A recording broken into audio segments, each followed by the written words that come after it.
Mesdames, Messieurs les élus, Mesdames, Messieurs les présidents et directeurs de mutuelles, Mesdames, Messieurs, chers amis mutualistes, c'est avec beaucoup de plaisir qu'au nom de la Mutualité Française Loire et des 116 mutuelles que nous fédérons, que je vous accueille ce soir pour participer à notre cinquième, vous voyez déjà j'ai un trou de mémoire tout de suite là, à notre cinquième conférence santé.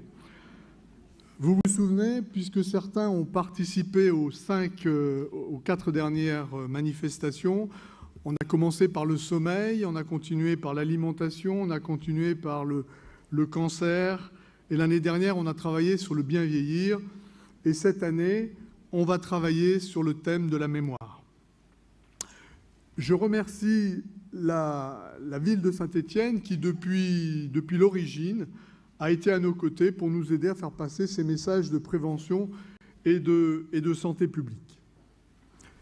Aujourd'hui, pour parler de la mémoire, nous sommes fiers d'accueillir environ 1100 personnes qui sont aujourd'hui dans 2 salles, dans ce grand amphithéâtre et dans une salle annexe, et qui utilisent les nouvelles technologies d'avant-garde, qui va être la visioconférence. On va essayer de faire avec et de leur rendre leur soirée aussi agréable que possible. Alors ce soir, comme on l'a dit, nous allons parler de la mémoire. On va essayer de mieux la comprendre. On m'a toujours dit qu'on avait un cerveau qu'on n'utilisait pas beaucoup. On utilise très peu de ses capacités cérébrales. Et donc je rêve toujours qu'un jour on utilise 10 ou 15% de plus pour voir la production d'innovation qu'on pourrait faire au bénéfice de tous. Donc, mieux comprendre la mémoire avec, je crois que ça ne fait pas très longtemps qu'on a une idée un petit peu d'où ça se passe dans le cerveau, mieux l'utiliser pour l'apprentissage de la lecture, mieux l'utiliser dans sa vie professionnelle, mieux l'utiliser dans sa vie de tous les jours ou dans sa vie culturelle. C'est toujours ennuyeux de ne pas avoir sous la main suffisamment de données à utiliser. Je me souviens, non pas parce que j'étais là à cette époque, que notre camarade Socrate faisait ses enseignements et ses élèves écoutaient dignement, debout, sans prendre de notes, et écoutaient toute la pensée de Platon et la retenaient, et pouvaient ensuite, toute la pensée de Socrate, et ensuite aller la rapporter à ses disciples. Et c'est Platon qui a commencé à écrire, tout était dans la tête. Donc ils avaient peut-être une autre façon de structurer leur cerveau. Peut-être que le micro-ordinateur ou peut-être qu'autre chose nous ont rendus un peu plus fainéants par rapport à l'apprentissage de la mémoire. Donc mieux la comprendre, mieux l'utiliser, mieux aussi l'entretenir.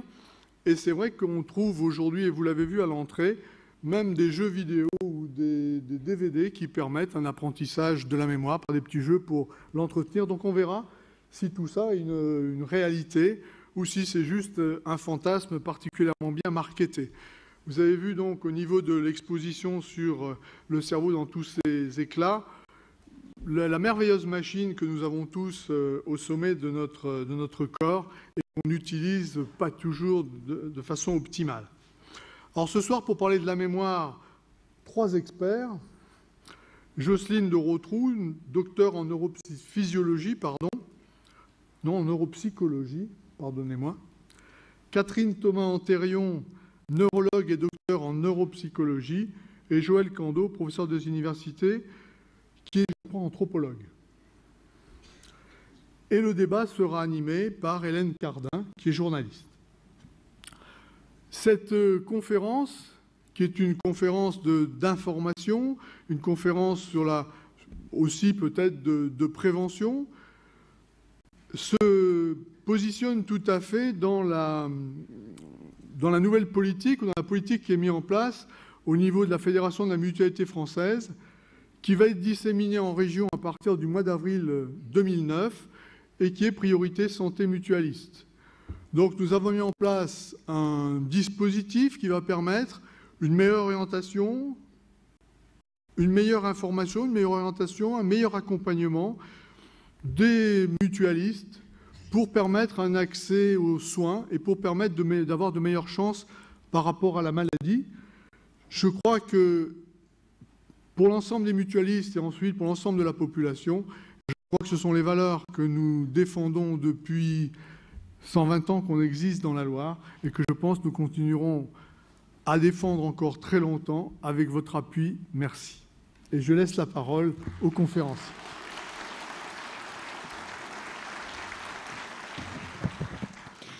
Merci. Monsieur Navarro, il faut quand même que je vous dise qu'au temps de Socrate, les gens apprenaient vite et bien parce qu'ils étaient très jeunes, mais ils vieillissaient pas beaucoup. Hein. Ah, voilà.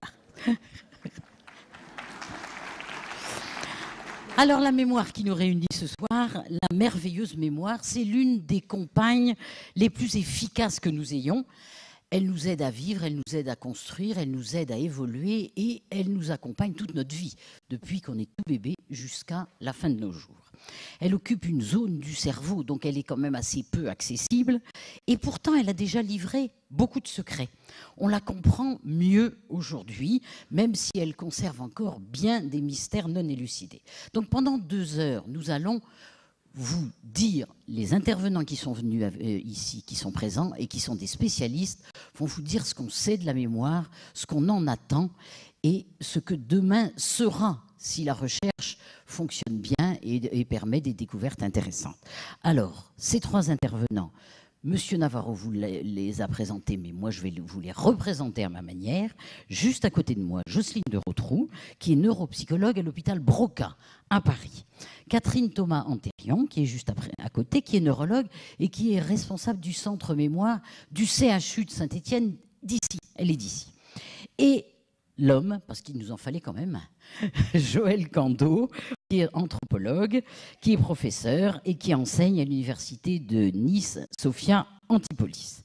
Alors tout d'abord, pouvez-vous, Madame de Rotrou, Jocelyne, me donner votre définition de la mémoire? Difficile dès le départ. Je dirais tout simplement pour commencer que la case départ de la mémoire s'appelle le cerveau. C'est une fonction du cerveau. S'il fallait faire très très simple et très vite, je dirais que c'est une fonction qui permet d'enregistrer des informations, de les stocker, les conserver pour pouvoir les utiliser. Et c'est une fonction complexe, naturellement, dont l'efficacité dépend de l'intégrité du cerveau, mais également des facteurs environnementaux, des facteurs psychosociaux, et aussi des autres fonctions cérébrales, des autres fonctions cognitives que sont les facultés d'attention, la concentration, la capacité à raisonner, à planifier, à organiser, donc ce qu'on appelle dans notre jargon les fonctions exécutives, et également l'affectivité. Donc vous voyez, c'est une fonction assez complexe. Pour revenir à votre définition, puisqu'il en faut une, bien que ce soit assez périlleux de vouloir définir la mémoire, on aura d'ailleurs l'occasion au cours de la soirée de compléter cette définition. Compléter, je le souhaite. Voilà. Est-ce qu'il y a une mémoire ou est-ce qu'il y a des mémoires? Alors on le sait bien aujourd'hui, la mémoire, c'est un concept générique comme l'intelligence, le langage. Il existe des mémoires, différents types de mémoires, dont certaines sont particulièrement fragiles, qui s'abîment avec l'âge, et d'autres qui sont beaucoup plus résistantes. Mais je pense que nous aurons l'occasion de revenir sur tout cela. Dites-nous quand même quelle est la plus résistante, ça va nous rassurer. Alors, si je vous demande de me dire ce que vous avez fait l'été 2003... Ça va être difficile. Il y avait la canicule quand même. Un indice, c'était la canicule. Donc c'est une mémoire assez difficile en vieillissant, et particulièrement difficile dans les pathologies de la mémoire, les maladies de la mémoire, parce que c'est une mémoire dite épisodique, c'est-à-dire une mémoire qui stocke des événements de notre vie, des épisodes de notre vie dans un contexte, c'est-à-dire dans l'espace et dans le temps. C'était 2003, nous avions un indice, la canicule, qui facilite le retour en mémoire. Donc c'est une mémoire difficile, fragile. L'autre mémoire qui fait un peu pendant à celle-ci, c'est la mémoire dite sémantique, qui est la mémoire des connaissances, la mémoire de nos apprentissages, la mémoire des savoirs, des connaissances, indépendamment du contexte dans lequel nous avons acquis ces connaissances. Par exemple, Socrate. Par exemple, qui Socrate. Porter la bonne parole. Nous avons eu un excellent exemple tout à l'heure. Voilà. Merci infiniment. Alors, il en existe beaucoup d'autres et oui. Je pense que nos collègues compléteront ce que Exactement. je viens de dire. Joël Cando, est-ce que la mémoire, est-ce qu'elle sert à construire le futur, l'avenir, c'est-à-dire l'avenir? Est-ce qu'elle sert à construire aujourd'hui? Est-ce qu'elle sert à garder ce qui était hier? Elle construit quoi, la mémoire? Alors, d'abord, si vous permettez, puisqu'on est au tout début du débat et Oui. que nous définissons la mémoire, j'ai peu de choses à ajouter à la définition très Mais dites complète quand même, que vient dites. de faire Madame de Rotrou. Simplement, je voudrais rappeler une dimension essentielle de la mémoire, qui est celle de l'oubli.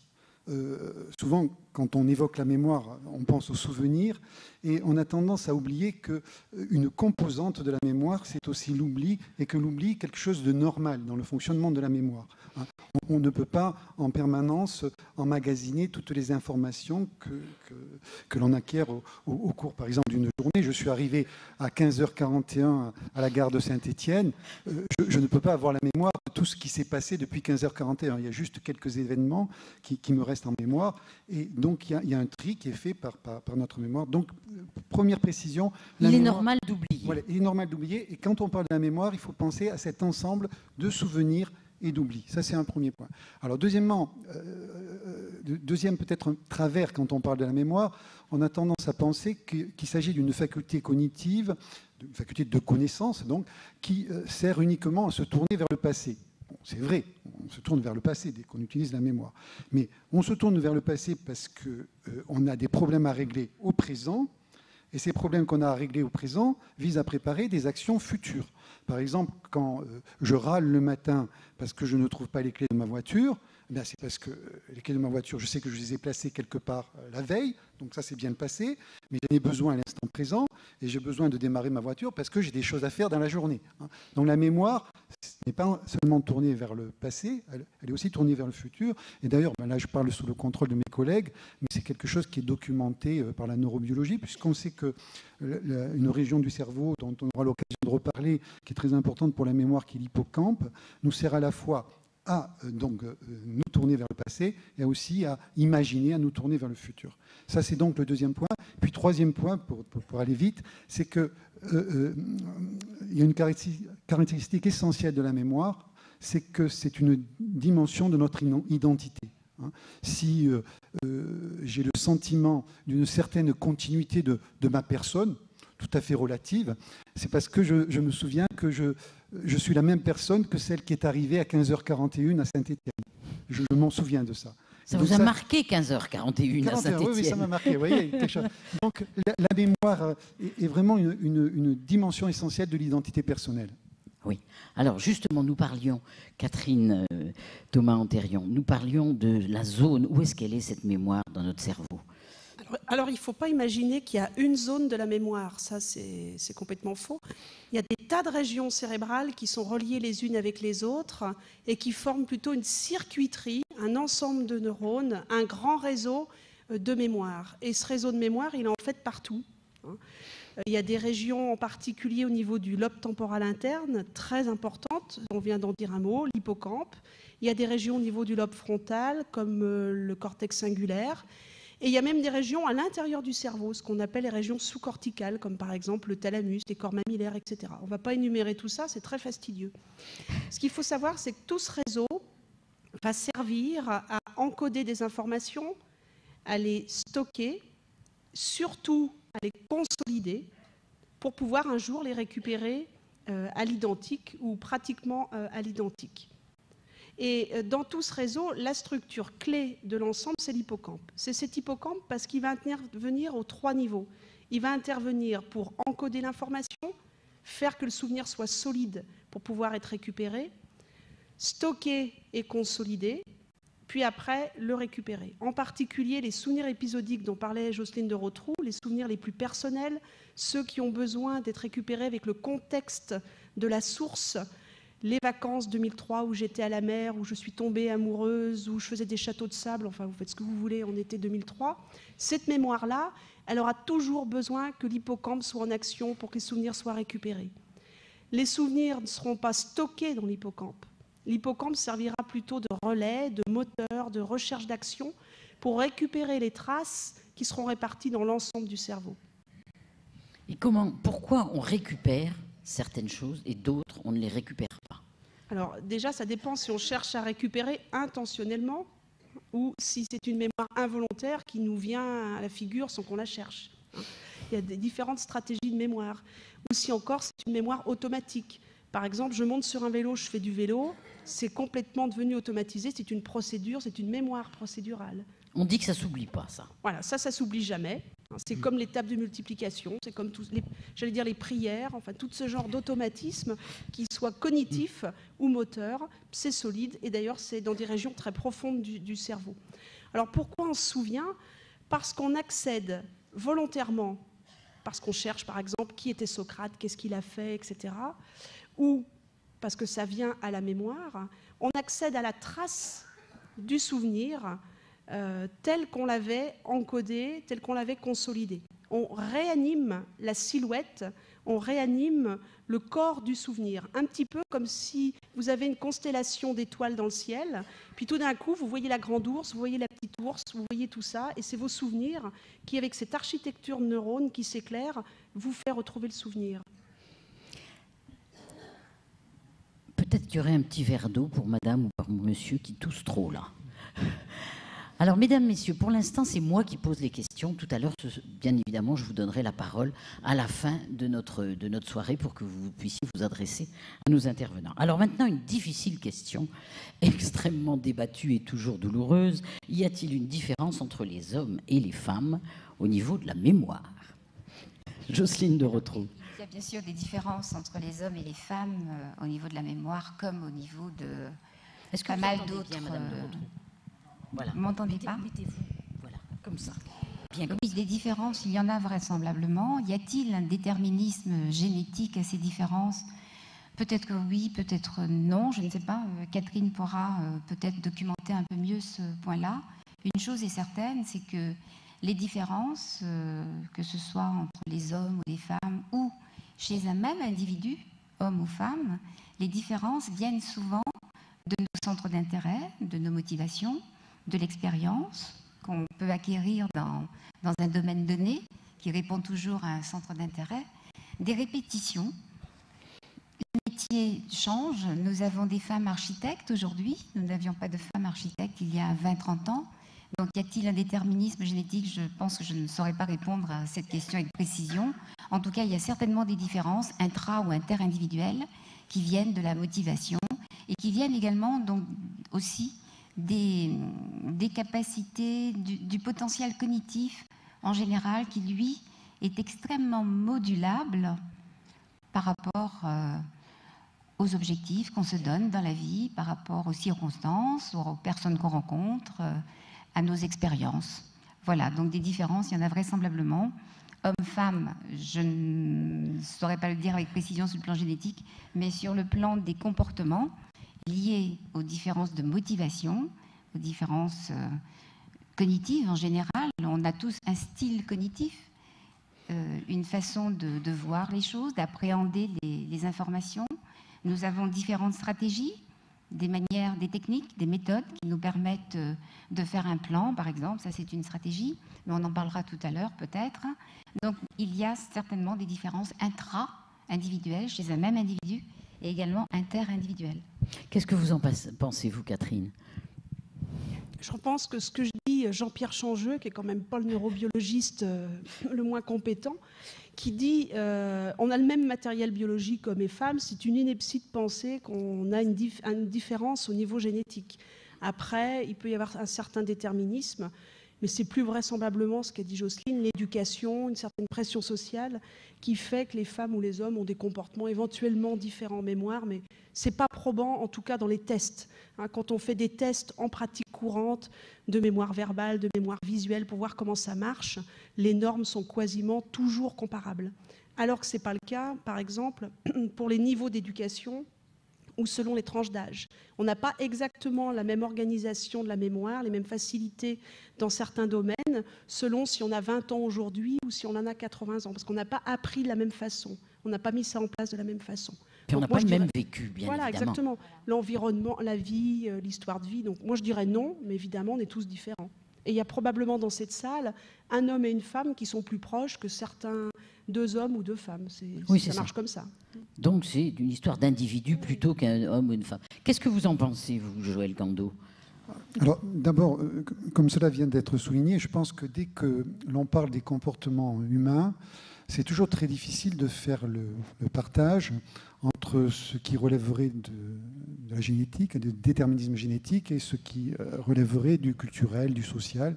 En général, on s'en tire par une pirouette en disant bon, l'être humain, c'est 100% d'inné et 100% d'acquis, ou 100% de nature et 100% de culture. Enfin bon, c'est une pirouette qui est quand même pas très, très scientifique.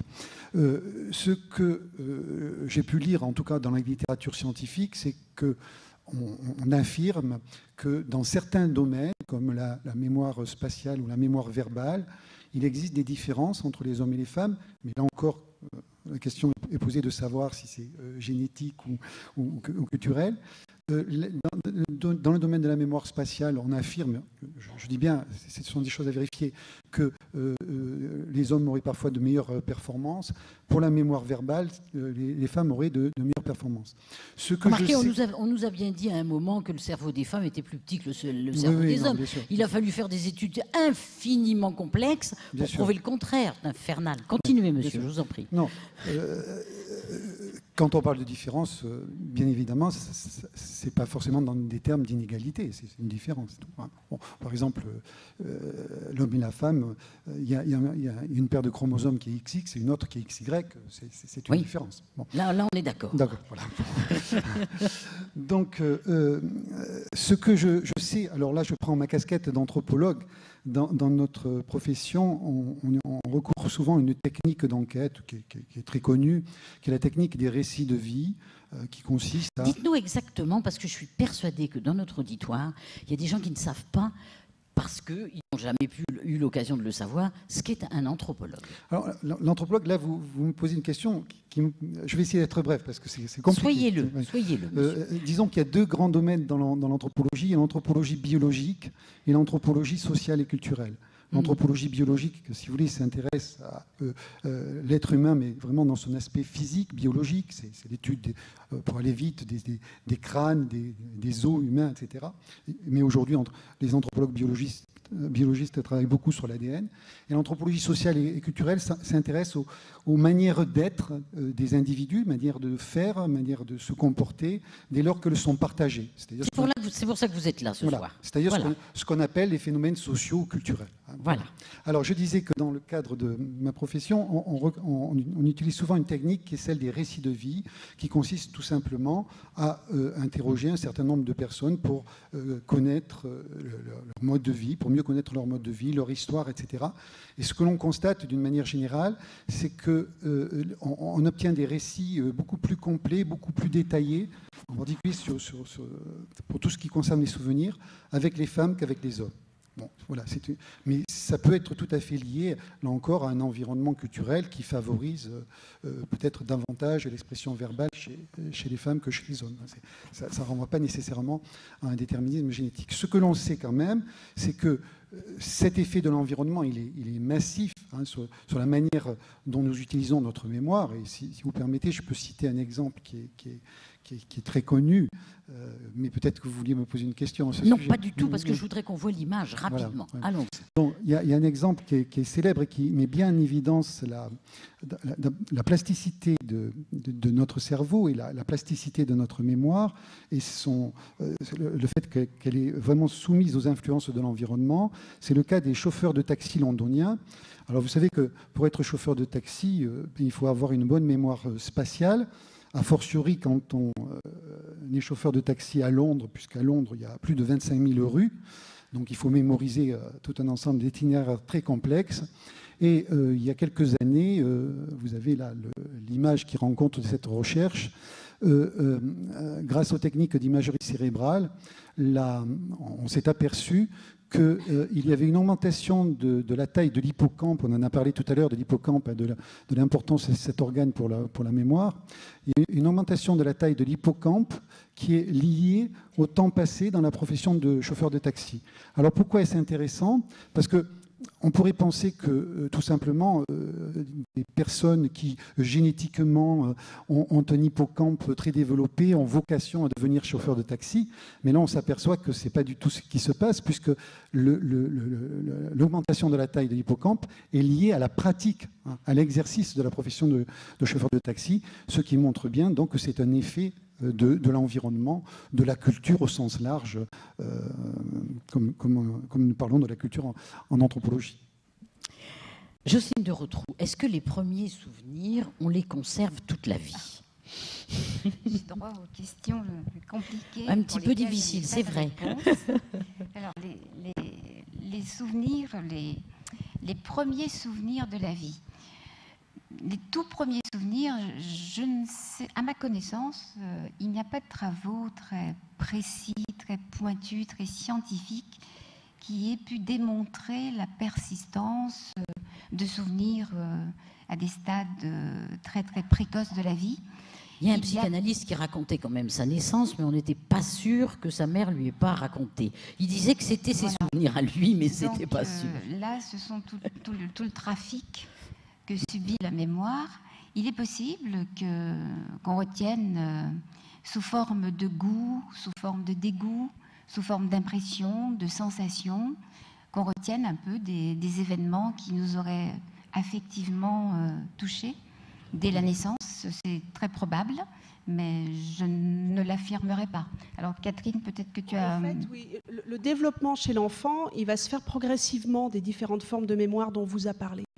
La première mémoire qui se met en route, c'est la mémoire procédurale, tout petit.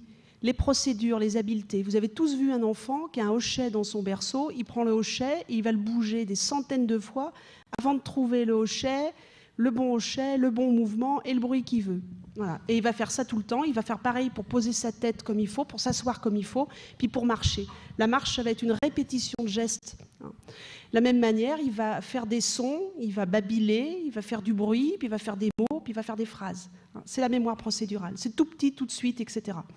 La mémoire sémantique, ça se met en place progressivement vers 18 mois, pour que les neurones soient assez matures pour le permettre. L'enfant va prendre des connaissances. On va lui offrir un premier livre d'images, il va voir Babar. Il va dire « Oh, Babar ». Et puis Babar, Babar, Babar, c'est un éléphant. Il va le regarder des milliers de fois. De toute façon, il va vouloir voir que Babar. C'est même pas peine de songer à lui montrer autre chose. Et puis, on va l'emmener au cirque, il aura 3-4 ans, et il va voir un éléphant. Et il va falloir qu'il fasse la culbute de se dire « Ah ben c'est Babar ». Sauf que Babar, sur ses 4 pattes, il n'a pas de costume vert, il n'a pas de couronne, il fait plutôt peur, il sent mauvais, il fait du bruit, etc. Vous voyez, il y a toute cette hiérarchie qui va se mettre en place. Et la mémoire épisodique, c'est-à-dire les vrais souvenirs avec le contexte, ma mère m'a préparé mon goûter, je sens encore son parfum, j'étais dans telle maison, c'est possible biologiquement que vers 3 ans à peu près.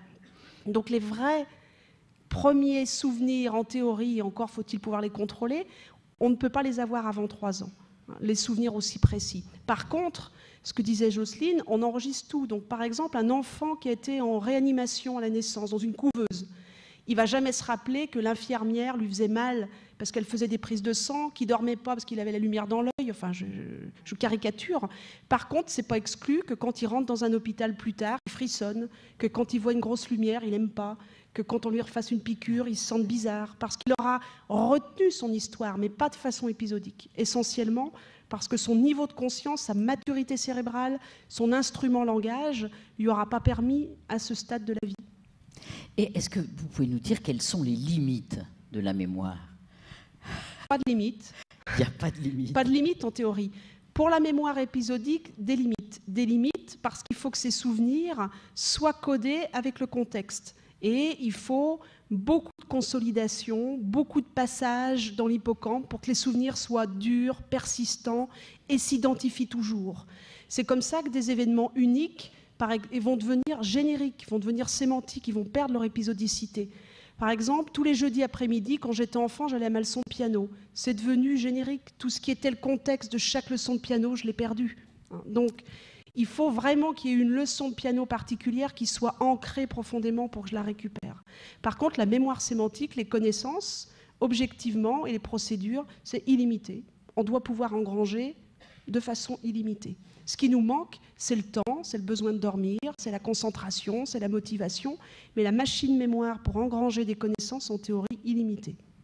La seule qui soit limitée, peut-être, ce dont vient de parler Catherine est tout à fait juste, et ça nous permet de comprendre les différents types de mémoire, les différences entre cette mémoire sémantique qui peut encore se développer même après 80, 85, 90 ans, et une autre mémoire qui est un petit ennemi invisible, mais qu'il faut débusquer très vite, parce que c'est celle-là qui nous agace, c'est celle qui nous pose de grosses difficultés au quotidien, c'est ce que nous appelons dans notre jargon la mémoire de travail, qui, elle, est une mémoire qui conserve activée en mémoire un temps défini et un certain nombre d'informations.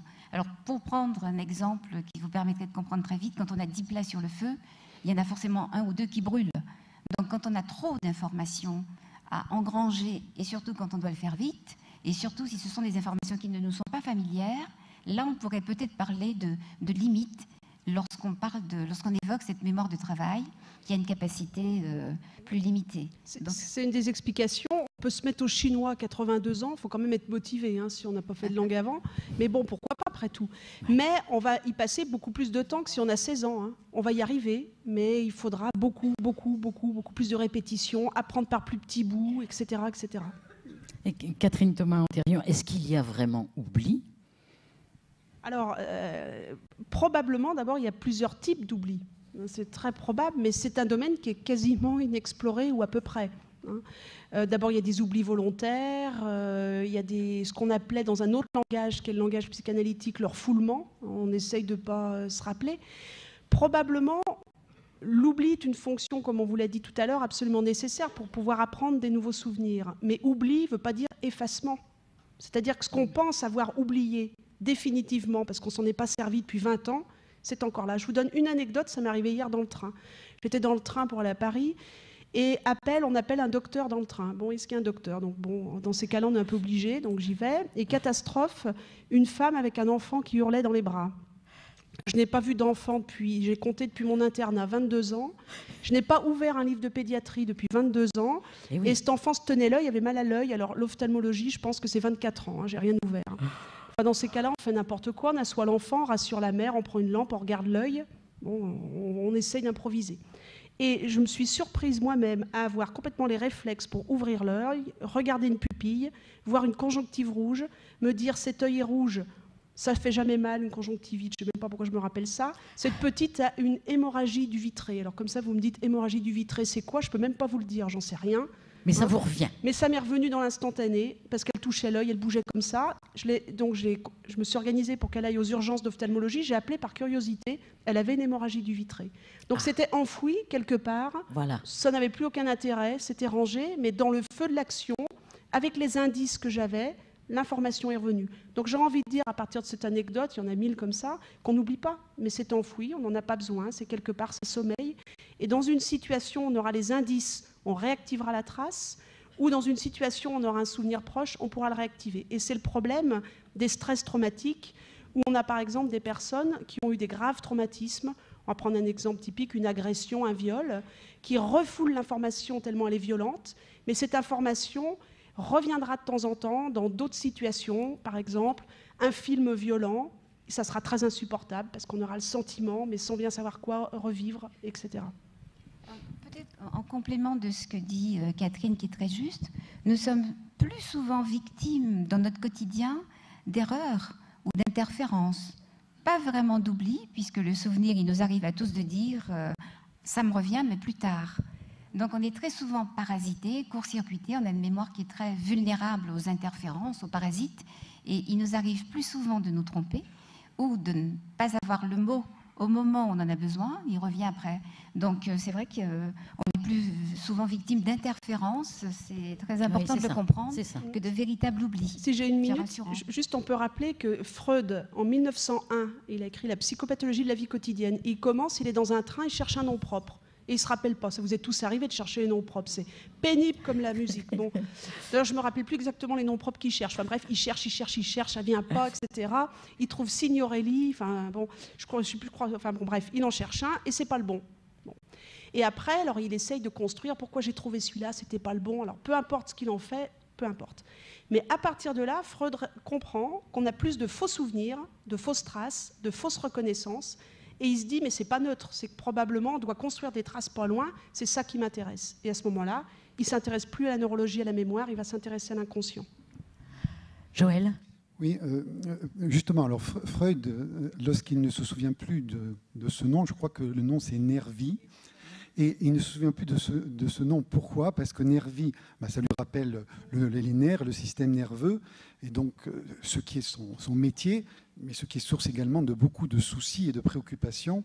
Et donc, pour l'époque, en tout cas, aujourd'hui encore d'ailleurs, et ça montre que dans le phénomène de l'oubli, il y a aussi une tendance qui est finalement assez saine, qui consiste à écarter ce qui est pénible, ce qui est difficile à supporter. C'est aussi le signe, l'indication de cette dimension très dynamique de la mémoire. La mémoire, ce n'est pas quelque chose de statique. Quand on se tourne vers le passé pour chercher un souvenir, ce n'est pas la même chose que lorsqu'on va chercher un livre sur une étagère. Il y a toujours une dimension de création. Ce n'est pas moi qui le dis, c'est un des grands spécialistes de la mémoire qui s'appelle Éric Kandel. Il y a une dimension de création dans le fait de chercher des souvenirs. Et dans ce travail de création, eh bien, il y a d'abord une reconstruction du souvenir, et puis aussi il y a la mise à l'écart de certaines choses qui sont gênantes, qui sont dérangeantes. C'est aussi une manière de se protéger. C'est pour ça qu'au tout début, je disais qu'il y avait quelque chose de tout à fait normal dans l'oubli. Merci. Je vous avais dit que la mémoire, c'était passionnant, je n'avais pas menti. Alors, mesdames, messieurs, une petite pause, et après, on va reprendre. Vous allez voir, là, Babar. Le voilà. Une mémoire de Babar. Regardez attentivement la liste de dessins suivants.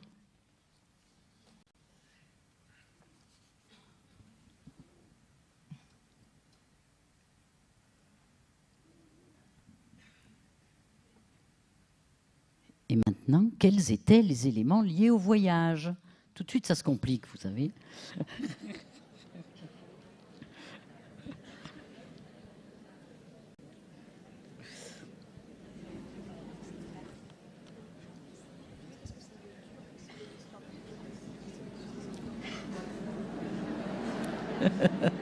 Et bien les voilà.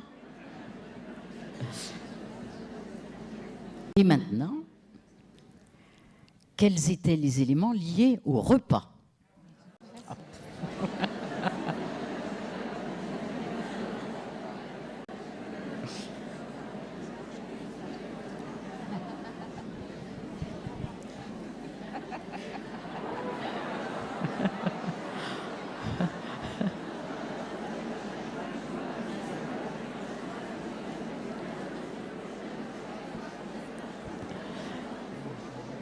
Et mémoire de Babar toujours, quels étaient les éléments, c'est-à-dire les éléments liés à rien.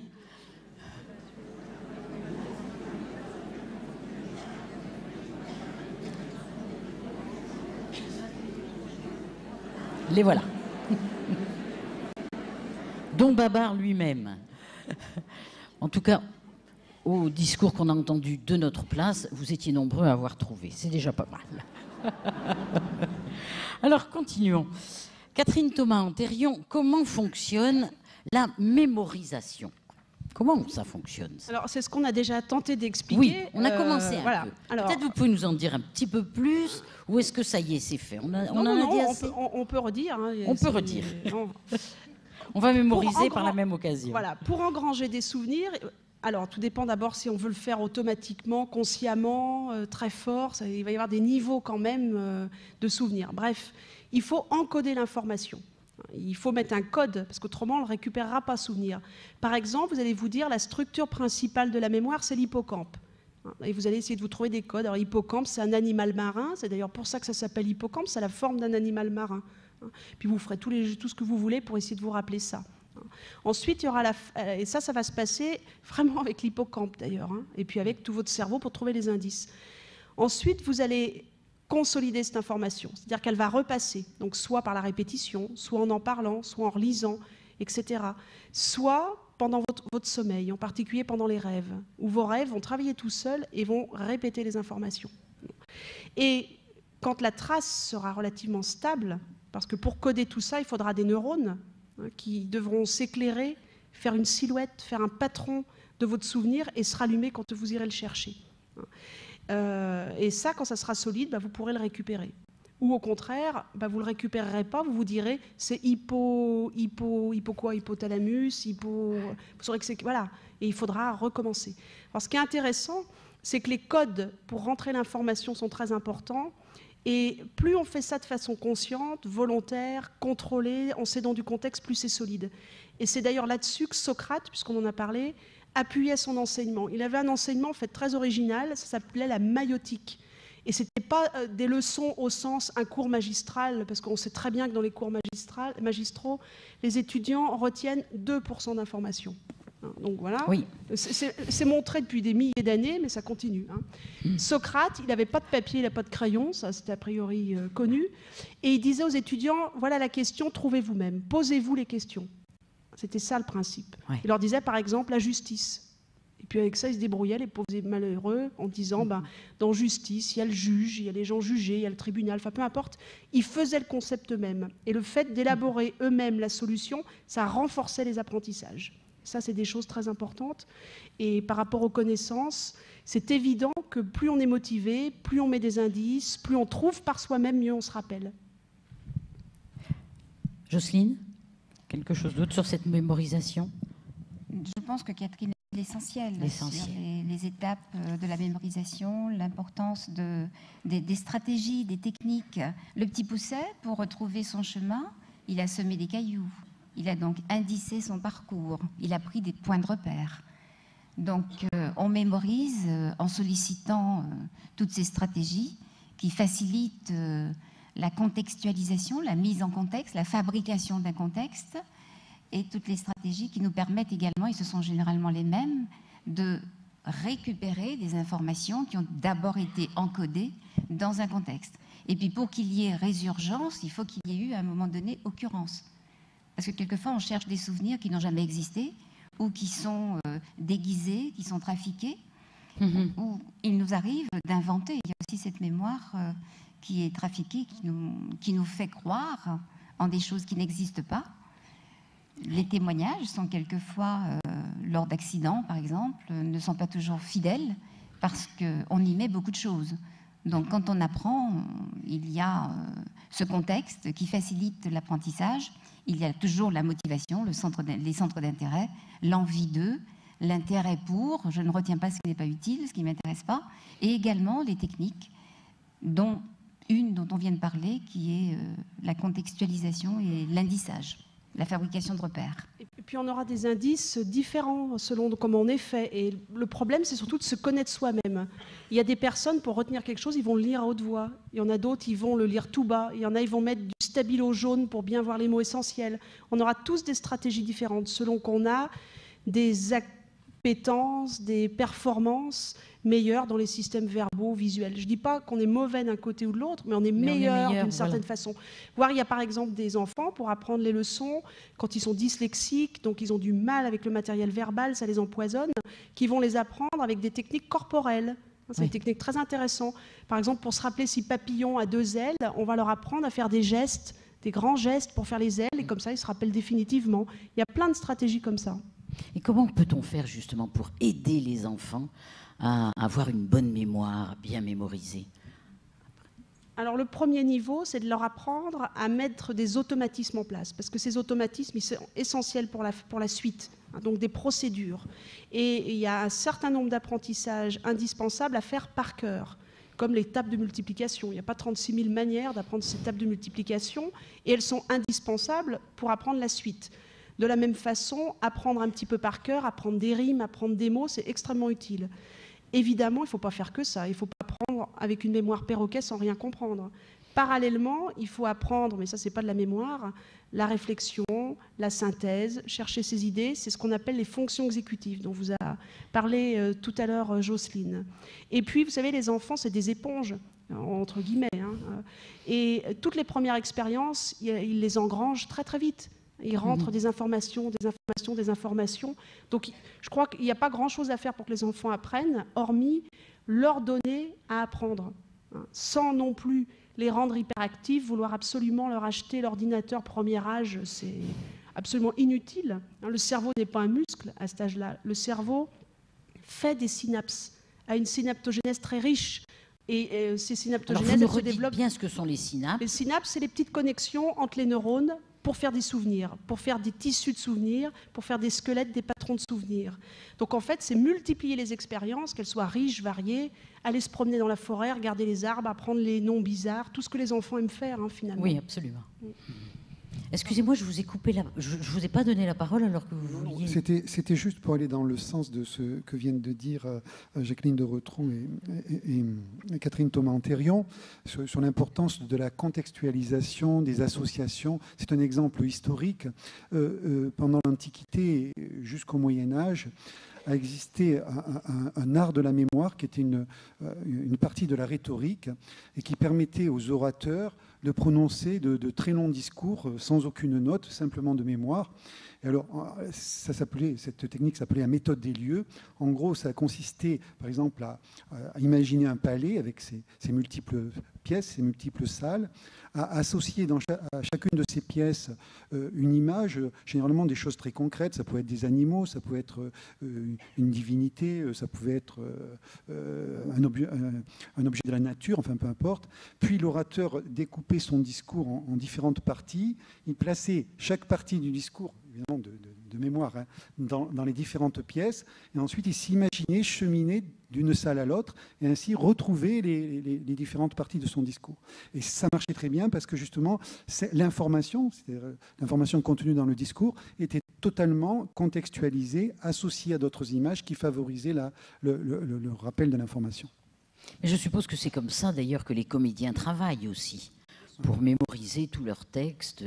Sur les scènes de plateaux de théâtre, vous avez même des petites croix et des petits indices pour certains qui sont moins bons. On n'imagine pas quand on voit des acteurs, mais à force d'apprendre des textes, certains, comme à la Comédie Française, ils peuvent arriver à faire 3 pièces dans une journée en tournant. Oui. Donc c'est extraordinaire. Un travail de mémoire extraordinaire. énorme. Et en fait, ce qu'ils font, c'est qu'ils mettent des indices de couleurs différentes sur le plateau dans un certain sens, toujours le même, pour pouvoir savoir où ils en sont. Parce qu'autrement, dans le feu de l'action, on peut sortir le Cid au milieu des femmes savantes. Enfin, ça serait possible en théorie.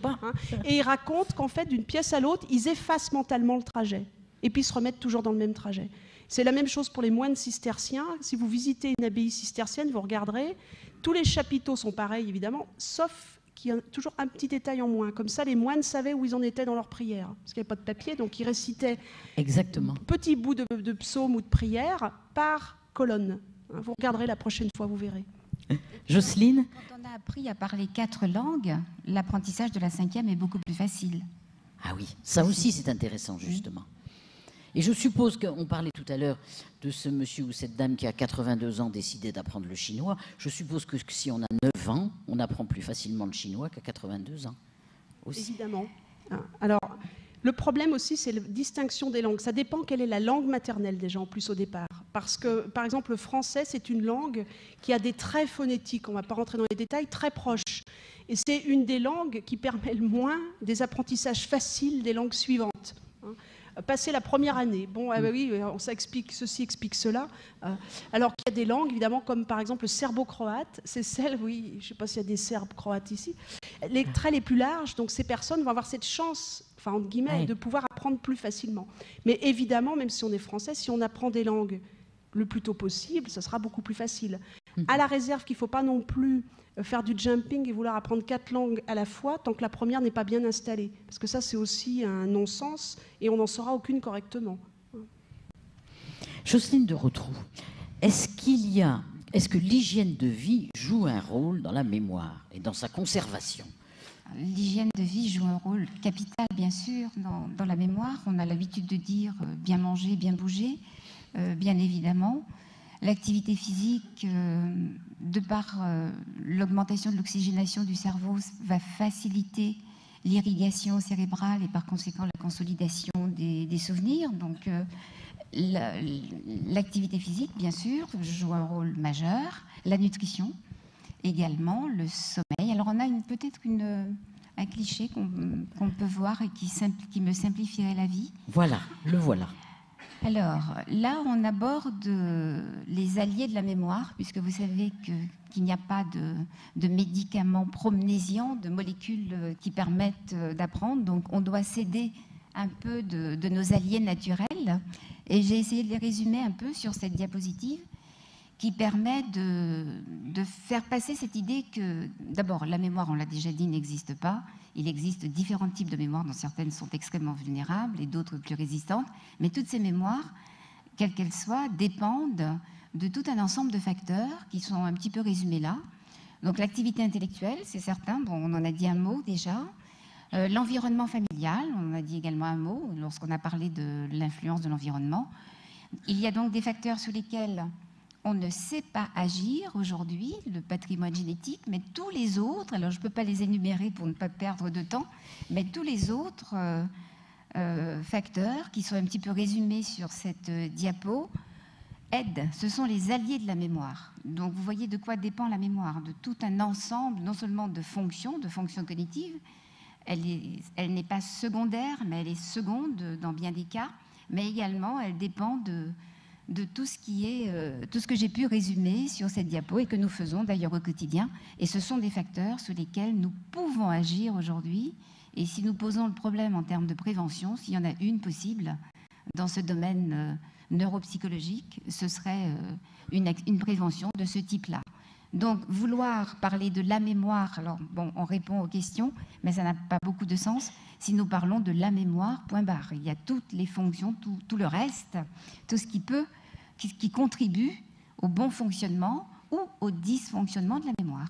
Donc, alors, si on n'a pas la chance d'avoir ces 11 règles d'or dans sa vie quotidienne, est-ce qu'on peut prendre, par exemple, des médicaments? On parle beaucoup des médicaments pour la mémoire actuellement. Alors, ça sert à quelque chose, ça, ou pas? Alors, à ma connaissance, il n'existe pas de molécules spécifiquement promnésiantes, mais Catherine peut si on n'a plus pas facilement d'anomalie compléter. de la mémoire dans le cadre de certaines maladies, aucun médicament n'a prouvé une efficacité quelconque sur la mémoire. Aucun. Donc c'est simple, c'est aucun. Alors, aucun à la réserve, par exemple, l'étudiant qui est stressé, qui veut prendre des médicaments parce qu'il a bien peur. Oui, mais à ce moment-là, il faut traiter le stress. Et peut-être pas avec des médicaments, peut-être avec, là aussi, des règles d'hygiène de vie qui ne seront pas forcément les mêmes, mais peut-être essayer de comprendre pourquoi il est stressé et l'aider. Voilà. Oui. À l'inverse, il existe beaucoup de médicaments qui abîment la mémoire. Donc, il faut aussi faire attention comment manient certaines molécules, y compris des produits auxquels on ne pense pas, des produits par exemple contre l'ulcère de l'estomac, contre l'asthme, enfin des choses auxquelles on n'imagine pas qu'il puisse y avoir un lien sur le cerveau. Et alors, que penser des jeux de stimulation de la mémoire qui ont envahi le marché actuellement? Alors, ce qu'il faut penser des jeux, si tu veux répondre, c'est des jeux. Voilà, ce sont des jeux. Est-ce qu'ils aident à conserver la mémoire, à l'exercer, hein, ou est-ce qu'ils servent à rien? Ça dépend de l'objectif. On va prendre un vieux jeu, si vous permettez, par exemple, le Scrabble. Bon. Si vous jouez au Scrabble 2 fois par jour, matin et soir, bon. Déjà, si vous le faites sans conviction, sous la contrainte, parce qu'on vous oblige à le faire, ça ne va pas servir à grand-chose. Hein. Par contre, si vous le faites parce que c'est convivial, du coup, vous invitez quelqu'un à venir jouer avec vous, alors qu'autrement, vous vivez seul, ça vous motive, c'est amusant, là, ça va vous faire du bien, hein, parce qu'on va rentrer dans les 11 règles d'or, stimulation, convivialité, compagnie, mais pas directement sur la mémoire. La seule peut-être chose que ça fera, vous augmenterez un petit peu votre vocabulaire pour la lettre W, Z et Y. Hein. Mais vous améliorerez en rien votre mémoire verbale, en rien. Hein. Donc on ne peut pas dire jouez pas au Scrabble, c'est dangereux, ou jouez pas aux jeux vidéo de mémoire, c'est dangereux, absolument pas. Hein. Puis si ça vous amuse, n'hésitez pas surtout. Mais ne vous attendez pas à avoir une meilleure ressource mnésique sur la fonction que vous avez travaillée dans ces jeux. C'est hyper spécifique. Oui, tout à fait. Jocelyne. Les grilles de Sudoku, moi je pense, alors c'est peut-être un petit point sur lequel nous ne serions peut-être pas tout à fait d'accord.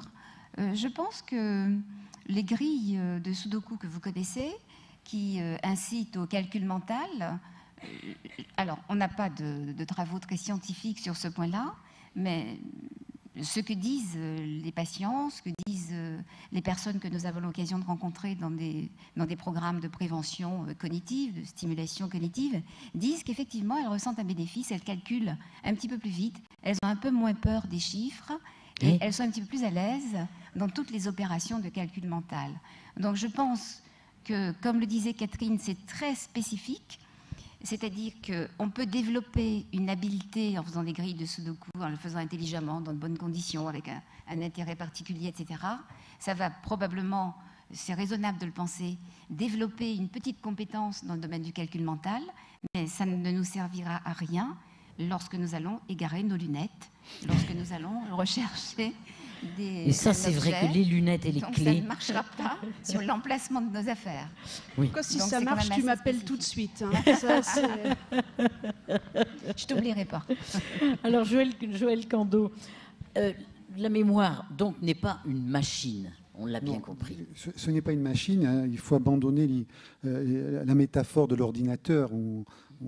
L'ordinateur, par définition, c'est quelque chose de statique, qui enregistre statiquement les informations. Pour aller dans le sens de ce que vient de dire Jacqueline de Rotrou, il me paraît important de se poser la question de l'utilité de la mémoire. Si on veut améliorer sa mémoire, ce n'est pas simplement pour être un prodige de la mémoire. Enfin, ça ne présente pas vraiment d'intérêt d'être un prodige du calcul mental. Il y en a, c'est intéressant, mais on ne peut pas dire que ça rende de grands services. On a besoin d'une mémoire pour tout simplement essayer de mieux vivre dans notre vie quotidienne. Et ça renvoie à un aspect qui était évoqué dans la diapositive qu'a présentée Jacqueline de Rotrou, qui est la question de l'environnement social. Je pense que la mémoire nous est essentielle dans nos relations sociales. Quel est le type de questions que l'on se pose quand on a des inquiétudes concernant la mémoire? C'est « Ah, mais je ne me rappelle plus le nom de telle personne ». Mince, je devais amener mon petit-fils jouer au foot et puis pour le match de foot et puis j'ai oublié. Ou zut, le 17 octobre, je sais qu'il y avait une conférence consacrée à la mémoire au Palais des Congrès Saint-Étienne et j'ai oublié d'y aller. Hein. Tout ça renvoie à des relations sociales. Et je crois que la meilleure manière d'entretenir notre mémoire, c'est de multiplier, d'entretenir les relations sociales. Pour au moins 3 raisons. La première, c'est que l'être humain, c'était dit tout à l'heure, c'est un animal social, mais on peut même dire davantage, c'est un animal hyper social. Hein, parce qu'il y a d'autres animaux sociaux, comme les termites ou les fourmis. Hein, mais nous, on fait un peu plus que ça. Donc, l'être humain est un être hyper social. Et donc, c'est dans le cadre des interactions sociales que nous mettons à l'épreuve nos souvenirs, que nous développons des relations extrêmement denses, riches, chargées d'émotions, parce que la dimension des émotions est également très importante pour la mémoire. Par ailleurs, bon, le fait d'avoir des relations sociales, c'est un stimulant, parce qu'on est sans cesse sollicité par les autres, on est amené à mettre à l'épreuve du jugement des autres, nos propres représentations du passé et nos propres souvenirs, et ça c'est très sain. On nous dira mais non, là tu te trompes, ça s'est pas passé à telle date, ça s'est passé à telle autre date. On connaît bien ce genre de discussion en famille, et je pense que c'est très, très bien, très, très sain pour entretenir la mémoire. Et donc, moi si j'ai un conseil à donner pour entretenir sa mémoire, c'est de rester actif socialement. De sortir de chez soi, de rencontrer des gens, d'aller dans des associations, toutes les occasions sont bonnes dès lors qu'elles permettent de multiplier les relations sociales et ça me paraît, je n'ai absolument rien contre les jeux, je pense que comme cela a été dit, ça peut être très bénéfique, mais je pense que vraiment les relations sociales, c'est sans doute plus efficace, qu'un certain nombre de jeux. En quelque sorte, de ne pas jouer tout seul. De pas jouer tout seul, c'est déjà énorme. Jocelyne. Bon, on voit déferler sur le marché toute une série de jeux. De jeux informatisés, effectivement, on a l'embarras du champ, on ne sait pas lequel regarder, tellement il y en a. Je crois que ces jeux, c'est peut-être un aspect positif, en tout cas moi je vois ça comme ça, sollicitent les nouvelles technologies. Et on a plutôt envie de favoriser la familiarisation avec les nouvelles technologies pour les seniors, des personnes de 50, 60, 70, 80 ans. Pour nous, pour les plus âgés d'entre nous, il s'agit de nouvelles technologies, mais nos enfants naissent avec tout ça. Donc les nouveaux jeux ont cet intérêt de favoriser l'acquisition de nouvelles technologies. Donc ça, c'est le côté positif.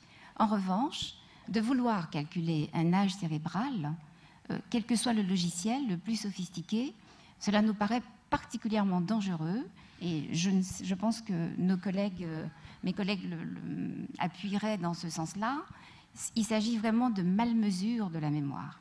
Donc ça, c'est très dangereux. Ça fabrique des malades de la mémoire et ça ne permet pas de repérer les vrais malades de la mémoire. Donc on a plutôt envie d'encourager pour les nouvelles technologies, ça c'est le bon côté, mais de mettre un frein, et un frein en le mettant énergiquement, en disant vigilance, attention, ça n'améliore pas forcément la mémoire, pas du tout, peut-être l'attention, parce qu'effectivement il faut rester concentré.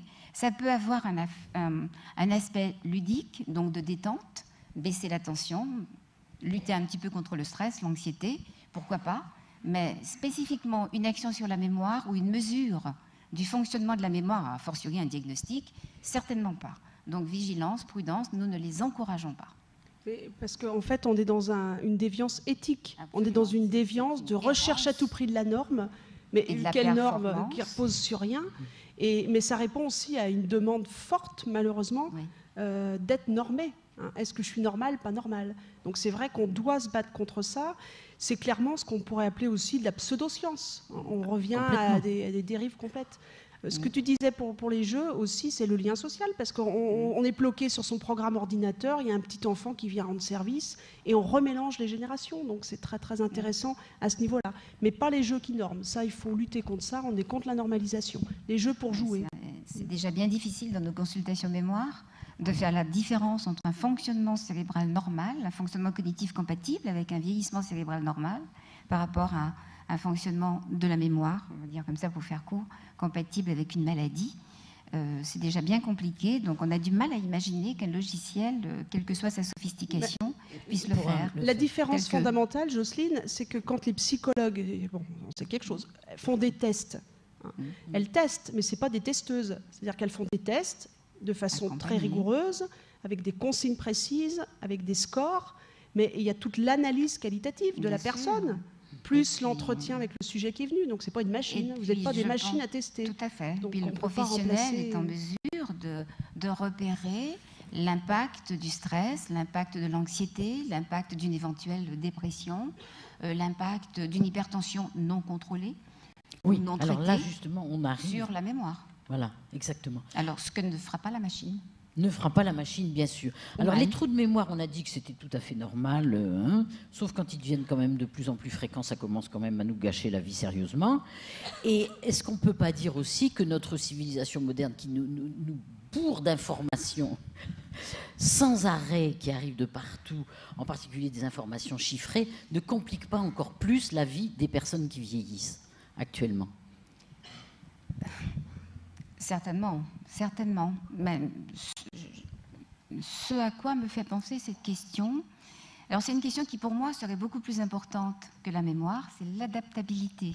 Oui. Alors qu'on ait trop d'informations, qu'on soit submergé, qu'une information ne fait que zapper la précédente, certainement. Quand il y en a trop, notre mémoire de travail est débordée et elle ne peut que nous induire en erreur et nous amener dans une pièce en ne sachant plus ce qu'on est venu chercher ou dire ascenseur pour aspirateur.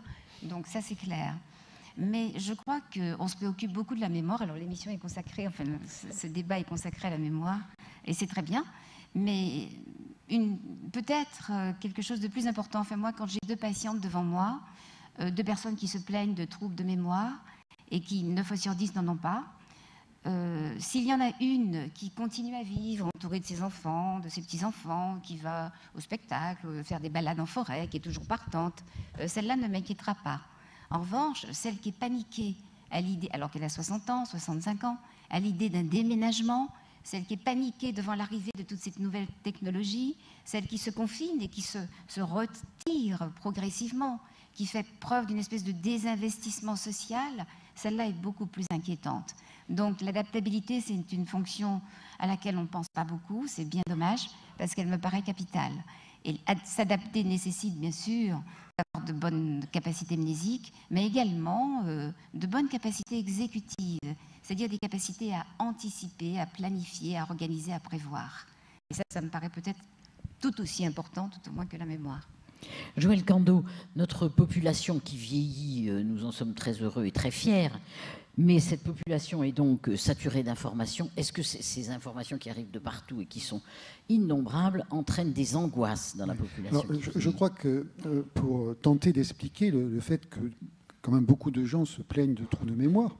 Il y a au moins deux facteurs à considérer. Le premier, c'est que nous vivons véritablement dans une société saturée d'informations.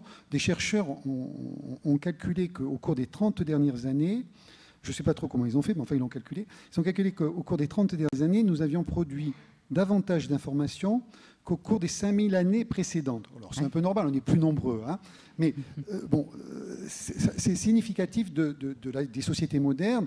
Je pense que tous ont fait cette expérience, font cette expérience quotidiennement que je fais moi-même, qui est celle de devoir se rappeler toute une série de codes et de mots de passe, les codes des cartes bancaires, les codes des portes d'entrée, les codes maintenant sur les sites internet ou les mots de passe, etc. C'est caractéristique des sociétés modernes, et donc il est un petit peu normal face à cette sollicitation permanente d'informations que parfois on rencontre des échecs, que ce soit plus difficile. Donc ça me paraît normal que dans une société saturée d'informations, on ait plus souvent des trous de mémoire. Et le deuxième élément, c'est quand même c'est l'effet de l'augmentation de l'espérance de vie. En 1900, en France, on comptait une centaine de centenaires. Oui. Quand je suis né, en 1950, il n'y en avait que 200. Aujourd'hui, en France, il y a plus de 20 000 centenaires, et on pense que d'ici 2050, il y en aura plus de 60 000. Si on considère la population donc, qui est âgée de plus de 75 ans, en France, il y en avait 1 million en 1900, aujourd'hui, il y en a 5,5 millions. On sait bien que face au vieillissement, un certain nombre de nos facultés, même toutes nos facultés, aussi bien cognitives que physiques, se dégradent. Hein. Oui. Contre l'âge, contre le vieillissement, on peut gagner quelques batailles, mais on ne gagne pas la guerre. Hein. Eh bien, c'est la même chose, je crois, avec la mémoire. Sans forcément parler de cas pathologiques, il est un peu normal qu'en vieillissant, notre mémoire soit moins performante. Et je pense que c'est quelque chose qu'il faut accepter avec une certaine sérénité. Ça ne veut pas dire qu'il ne faut pas s'en préoccuper, qu'il ne faut pas essayer d'entretenir la mémoire, on vient d'en parler. Mais en même temps, il ne faut pas le dramatiser. C'est normal. Après tout, moi, ça fait longtemps que je ne monte plus les escaliers 4 à 4. Et bon, ça ne me vient pas à l'idée d'aller consulter pour ça. Mais c'est un peu la même chose, je crois, pour les souvenirs. Ceci dit, on n'a pas encore prononcé le mot qui fait trembler, le mot Alzheimer, parce que c'est quand même ça qu'on a tous derrière la tête. Alors, comment différencier ces oublis qui sont normaux, Jocelyne de Rotrou, et qui sont liés au vieillissement, avec les oublis de la maladie d'Alzheimer ? Alors, ce qui vient spontanément à l'esprit, c'est que dans la maladie d'Alzheimer, déjà pour parler de maladie d'Alzheimer, il faut bien sûr un trouble de la mémoire, mais il faut également d'autres troubles, des troubles exécutifs, des troubles du langage, des troubles attentionnels, des troubles psychologiques, psychotimiques, psychocomportementaux, d'une intensité suffisante pour entraver l'autonomie. Donc, maladie d'Alzheimer, c'est quand même un ensemble de difficultés suffisamment importantes pour gêner, entraver l'autonomie dans la vie quotidienne. En ce qui concerne le vieillissement normal, je pense que ça a été un petit peu souligné, il est normal, surtout au niveau des mémoires les plus fragiles, au niveau des capacités attentionnelles, de tout ce qui nous demande un effort, il est un petit peu normal de ce déclin avec l'âge existe, il est réel, et quand on mesure les hippocampes, je pense qu'il y a une petite atrophie des hippocampes, de la volumétrie hippocampique, qui est tout à fait normale avec l'âge. Dans la vie quotidienne, comment faire la différence entre je décline, je perds un petit peu de ma mémoire, faut-il m'en inquiéter ou est-ce normal pour l'âge? Je crois qu'on fait assez, enfin, j'allais dire assez facilement, ça n'est pas facile, mais on peut avoir des petits indices qui vont nous mettre sur la voie. Je crois que quand on se trompe, il nous arrive à tous de ne pas retrouver un nom propre, de ne pas savoir où on a posé nos affaires, l'emplacement de nos lunettes, etc. On en est conscient et on peut s'auto-corriger. Si par exemple je vous appelle Jacqueline, vous allez me regarder bizarrement et je vais pouvoir être consciente de mon erreur et la corriger. Et si je ne la corrige pas spontanément, vous allez me le faire remarquer et à ce moment-là, je mettrai en place une stratégie qui me permettra de retrouver votre nom. J'en serai consciente et je suis capable de corriger. Il est possible, en tout cas, c'est une piste qui est très, très documentée aujourd'hui. On a le sentiment, la conviction, en tout cas moi, les travaux vont plutôt dans ce sens, et l'expérience aussi le montre, et les familles le disent, le début du début du début commencerait peut-être par ces fameuses erreurs non compensées, non conscientes et non compensées. Parce que dans le fonctionnement normal, nous avons ce que nous appelons une réserve cognitive, une réserve fonctionnelle, qui nous permet de compenser, compenser, compenser, compenser, alors que dans la maladie, on compense, on compense, on compense également jusqu'à ce que les lésions, puisque ce sont des lésions évolutives, elles vont à un moment donné, il va y avoir une faillite des processus compensatoires et à ce moment-là, expression clinique, c'est-à-dire trouble. Mais alors, vous parlez d'erreurs de langage ou vous parlez d'erreurs de toutes sortes, de comportement, de tout? De toutes sortes, des erreurs non compensées et qui ne sont pas à mettre sur le compte d'une modification de motivation. À 80 ans, on n'a pas les mêmes motivations qu'à 40 ans. On ne s'intéresse pas aux mêmes choses. Donc il est normal qu'il y ait des petites baisses dans certains domaines parce que l'intérêt n'y est plus. Mais lorsqu'on a conservé un intérêt pour un certain nombre d'activités et qu'on commence à se tromper, qu'on commence à désinvestir sur le plan psychosocial. C'est l'histoire des grands-mères de 70 ans, 75, 80 ans qui avaient l'habitude de recevoir leurs enfants, leurs petits-enfants à déjeuner le dimanche et puis qui progressivement ne le font plus, n'ont plus envie de le faire. Il est possible qu'elles soient déprimées. La dépression est un fléau également, c'est grave et c'est une affection qui touche beaucoup les personnes de plus de 60 ans. Donc il est possible que ce soit une dépression, mais il est possible aussi que se mette en place tout doucement, de façon très insidieuse, ce qu'on appelle l'apathie, c'est le starter qui ne se met plus en route et c'est la personne qui non seulement n'a plus envie, mais ne sait plus comment gérer, comment organiser, qui ne sait plus initier les activités. Donc ça peut faire partie des signes assez précoces. Et il faut être vigilant, sans forcément traquer systématiquement tous nos désinvestissements, tous nos retraits. Ça n'est pas forcément des signes de l'Alzheimer. Mais enfin, je pense que quand on observe ça dans notre entourage, donc des personnes qui n'initient plus, qui deviennent apathiques, sans qu'elles soient dépressives, même s'il peut y avoir également une petite connotation dépressive, je pense qu'il faut redoubler de vigilance et peut-être en discuter avec un médecin traitant. Alors, qui s'aperçoit de ces premiers signes de la maladie d'Alzheimer? Est-ce que c'est la personne elle-même ou est-ce que c'est son entourage? Alors, ça peut être la personne elle-même qui se rend compte que quelque chose ne va pas comme avant. Elle peut être lucide, elle peut s'en rendre compte. Je ne pense pas, sinon ça n'est pas une maladie d'Alzheimer, je ne pense pas qu'il y ait vraiment une auto-analyse et une analyse de toutes les conséquences. Si on annonce à quelqu'un dont le cerveau est sain, de 60, 70, 80 ans, qu'il y a un cancer, par exemple, pour parler d'une affection connue, ou une maladie grave, un esprit sain, un cerveau sain va être en mesure d'analyser non seulement la situation, mais également d'analyser toutes les conséquences et de mettre en place tout un ensemble de stratégies, toute une organisation pour faire face à la maladie annoncée. Lorsqu'on a dans des consultations un conjoint et un malade et que le médecin annonce le diagnostic, on ne peut pas dire que le patient ne soit pas ébranlé, qu'il ne soit pas secoué, mais généralement c'est le conjoint qui est le plus affecté par l'annonce du diagnostic. C'est que le patient, il a cette perte au niveau du jugement, au niveau de la capacité à s'auto-analyser et à se projeter dans un avenir et à s'organiser par rapport à une information donnée. Donc ça, c'est plutôt un trouble exécutif, ce n'est pas uniquement un trouble mnésique. Est-ce qu'il y a des pathologies, Catherine, qui sont proches de la maladie d'Alzheimer, mais qui ne sont pas des maladies d'Alzheimer? Alors, tout dépend de quoi on parle. Si on parle au début de la maladie d'Alzheimer, le plus courant, les gens vont se plaindre de leur mémoire. Bon, voilà. Et le plus courant quand même, c'est la difficulté à fixer des nouveaux souvenirs épisodiques.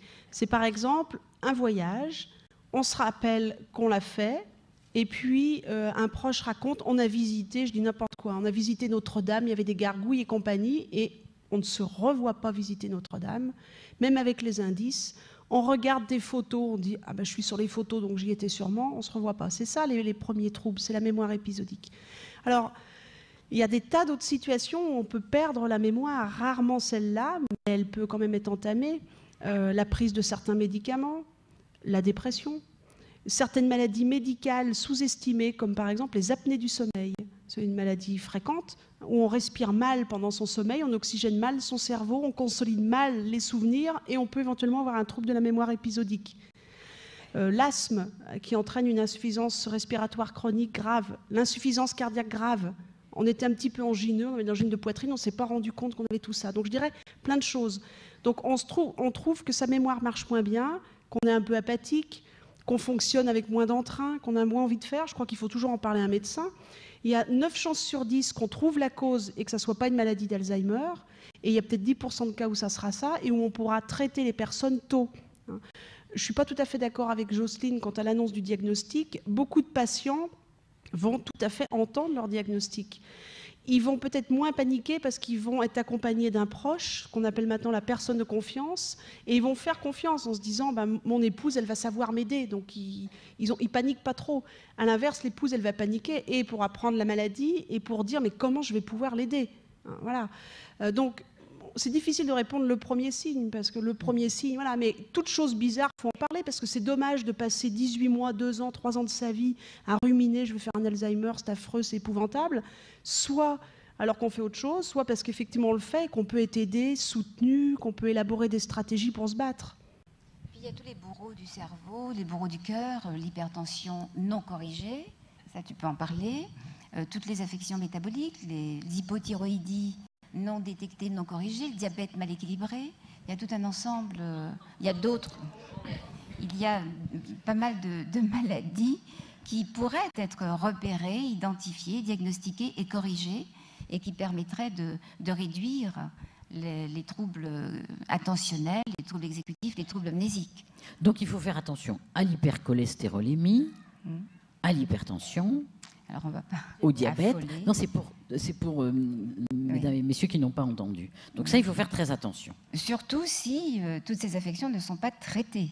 Je pense qu'il y a des diabétiques qui vivent très bien avec un traitement équilibré, n'est-ce pas qu'ils aient un petit risque, on en a tous des risques, mais pour développer une maladie d'Alzheimer, puisque c'est de celle-là qu'on parle, il faut quand même un cumul de facteurs de risque. Et ce que disait Jocelyne tout à l'heure, elle disait on a des ressources de compensation. Et maintenant, on pense que les lésions de la maladie d'Alzheimer, on les a probablement 10 ans avant de révéler la maladie.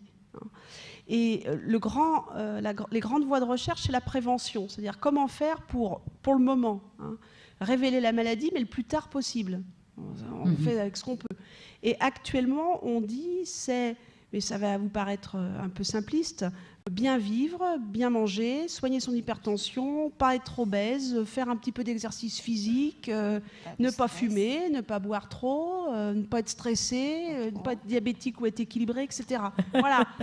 Alors, il ne faut pas non plus tomber dans une hygiène folle, parce que alors là, on va être vraiment déprimé, ça va être épouvantable, etc. Mais actuellement, on est vraiment dans ces courants-là, où si on prend bien soin de sa santé, si on essaie de vieillir le moins mal possible à tous les points de vue, on vieillira bien aussi cognitivement le plus longtemps possible. Et est-ce qu'aujourd'hui, en France, on diagnostique bien la maladie d'Alzheimer? Est-ce qu'on a fait des progrès dans ce domaine? Alors, on a fait des progrès dans le sens qu'on a des lieux pour le diagnostiquer. Il y a des consultations de mémoire qui se sont développées dès les années 90. Alors, je vous rappelle qu'à Saint-Étienne, on a été la première consultation en province à se développer en 93, donc on est quand même fiers. Bravo, merci. Bravo. Pourquoi? Parce que le premier traitement proposé dans la maladie d'Alzheimer, qui est la tacrine, est arrivé sur le marché en 94, donc il fallait s'organiser. Donc le grand progrès, c'est qu'il y a des lieux pour faire des diagnostics maintenant partout. Ce qui n'est pas un progrès, c'est qu'on estime que seulement 30% des gens qui ont cette maladie seront diagnostiqués. Alors, ça peut vouloir dire aussi qu'un certain nombre vivent pas si mal, ou malheureusement que beaucoup sont en perdition, ou considérés à tort comme dépressifs, ou très isolés et dans des très grandes difficultés. Bon, oui. Donc on a beaucoup de progrès à faire, et c'est pour ça que nous on répète. Toute trouble bizarre, il faut en parler à son médecin, parce que ce serait dommage quand même de rentrer dans un cercle comme ça. Et autre sujet de désappointement, c'est que les personnes arrivent encore au moment du diagnostic dans les centres de mémoire à un stade avéré de la maladie. En moyenne, 3 ans après le début des signes.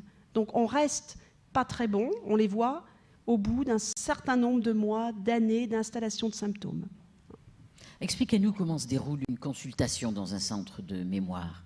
Alors, ça se déroule, alors, ça dépend les centres, mais en théorie, il y aura toujours un entretien et des tests, des questions avec un médecin, neurologue, gériatre, parfois psychiatre, ça dépend des villes et ça dépend comment organiser la consultation de mémoire. Et un temps de test et d'entretien avec la psychologue. Ce qui est très important de comprendre, c'est que le médecin et la psychologue auront ce temps d'entretien. Ce ne sera pas forcément les mêmes questions, il y aura des questions qui se recouperont, parce que c'est très important pour apprécier les exercices qu'on va faire, les questionnements sur les difficultés, de savoir comment fonctionne la personne. Quelqu'un qui n'a jamais pu retenir une poésie quand il était petit, c'est peut-être pas la peine de s'acharner à lui raconter une histoire pour voir combien de mots il rappelle, parce que ça sera nul. Donc il faut connaître un petit peu la personne, il faut comprendre pour quelle plainte il vient, dans quelle situation il s'est rendu compte que ça n'allait pas. Quant aux tests, on a des tests standardisés, toujours un petit peu les mêmes, pour mesurer un petit peu tout, la mémoire, mais jamais que la mémoire.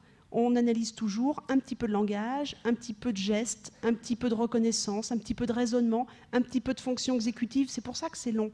Ça prend 1h30, 2 heures, parce que c'est une espèce de check-up, j'aime pas bien ce mot, mais des fonctions cognitives et de l'environnement et de l'histoire du sujet. Donc c'est pour ça que c'est exigeant. Mais il vaut mieux, à la limite, une consultation de 2 heures exigeante qui a réglé un problème ou qui a rassuré, que de traînasser, de voir 50 médecins, un rhumatologue parce qu'on sent qu'on n'est pas bien, un psychiatre parce qu'on est déprimé, et pour finalement pas régler le problème. Donc c'est une consultation comme ça très standardisée. Et les psychologues ont des boîtes à outils avec des tests plus rares qu'elles vont utiliser pour les personnes qui débutent une maladie avec des signes un petit peu moins fréquents. Il ne faut pas croire que c'est des testeurs avec toujours le même test, ça n'existe pas. Souvent, nos ministres ou nos tutelles aimeraient bien, parce que ça serait facile à codifier et à rentabiliser. Non, non, les psychologues, elles ont des tests plus rares, comme elles les connaissent, qu'elles vont utiliser comme un bon artisan, elles vont prendre le bon outil quand il faudra cet outil-là. Jocelyne, est-ce que vous avez quelque chose à ajouter? Parce qu'il y a longtemps que vous connaissez tout ça, vous, et que vous pratiquez.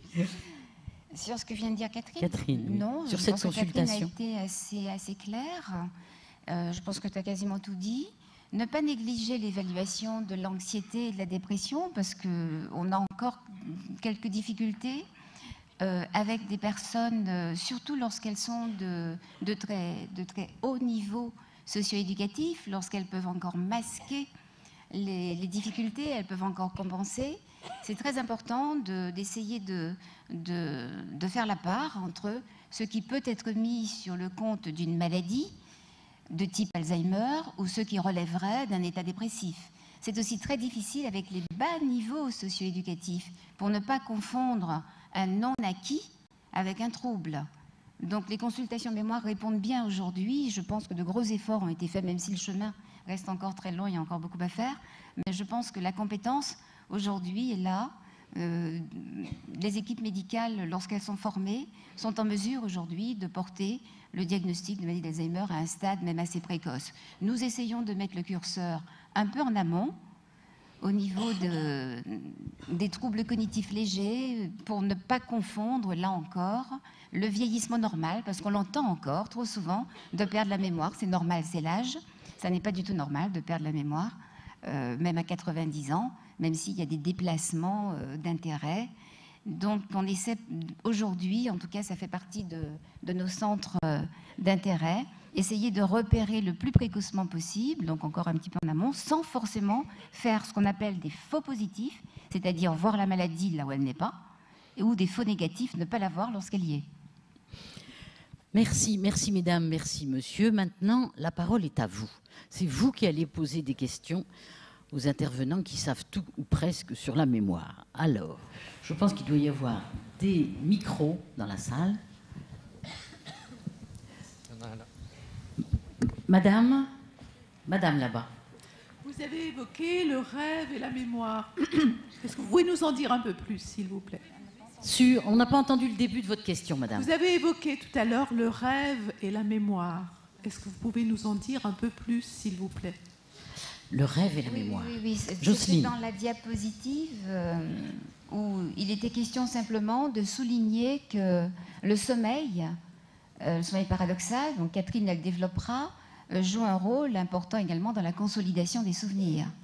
Donc bien dormir, ça facilite la mémorisation. L'idée, c'est que dans le sommeil, il y a plusieurs types de sommeil. Et en particulier, le sommeil paradoxal, c'est celui où on rêve. Et on sait maintenant que meilleure la qualité est de ce sommeil paradoxal, meilleurs les souvenirs sont construits et meilleure la mémoire est. Et une des hypothèses neurobiologiques, mais elle est encore un petit peu embryonnaire, c'est que pendant la phase de rêve, on repasse très très vite toutes les traces en accéléré de tous les souvenirs pour les consolider. C'est pour ça que les images se mélangent dans les rêves.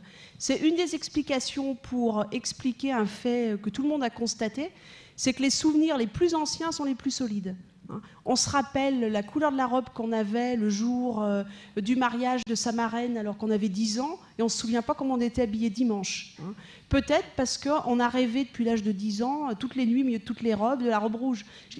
Je dis n'importe quoi parce qu'on n'a pas tout ça, mais il y a quelque chose autour de ça. Pendant le rêve, toutes les traces repassent très vite et on consolide.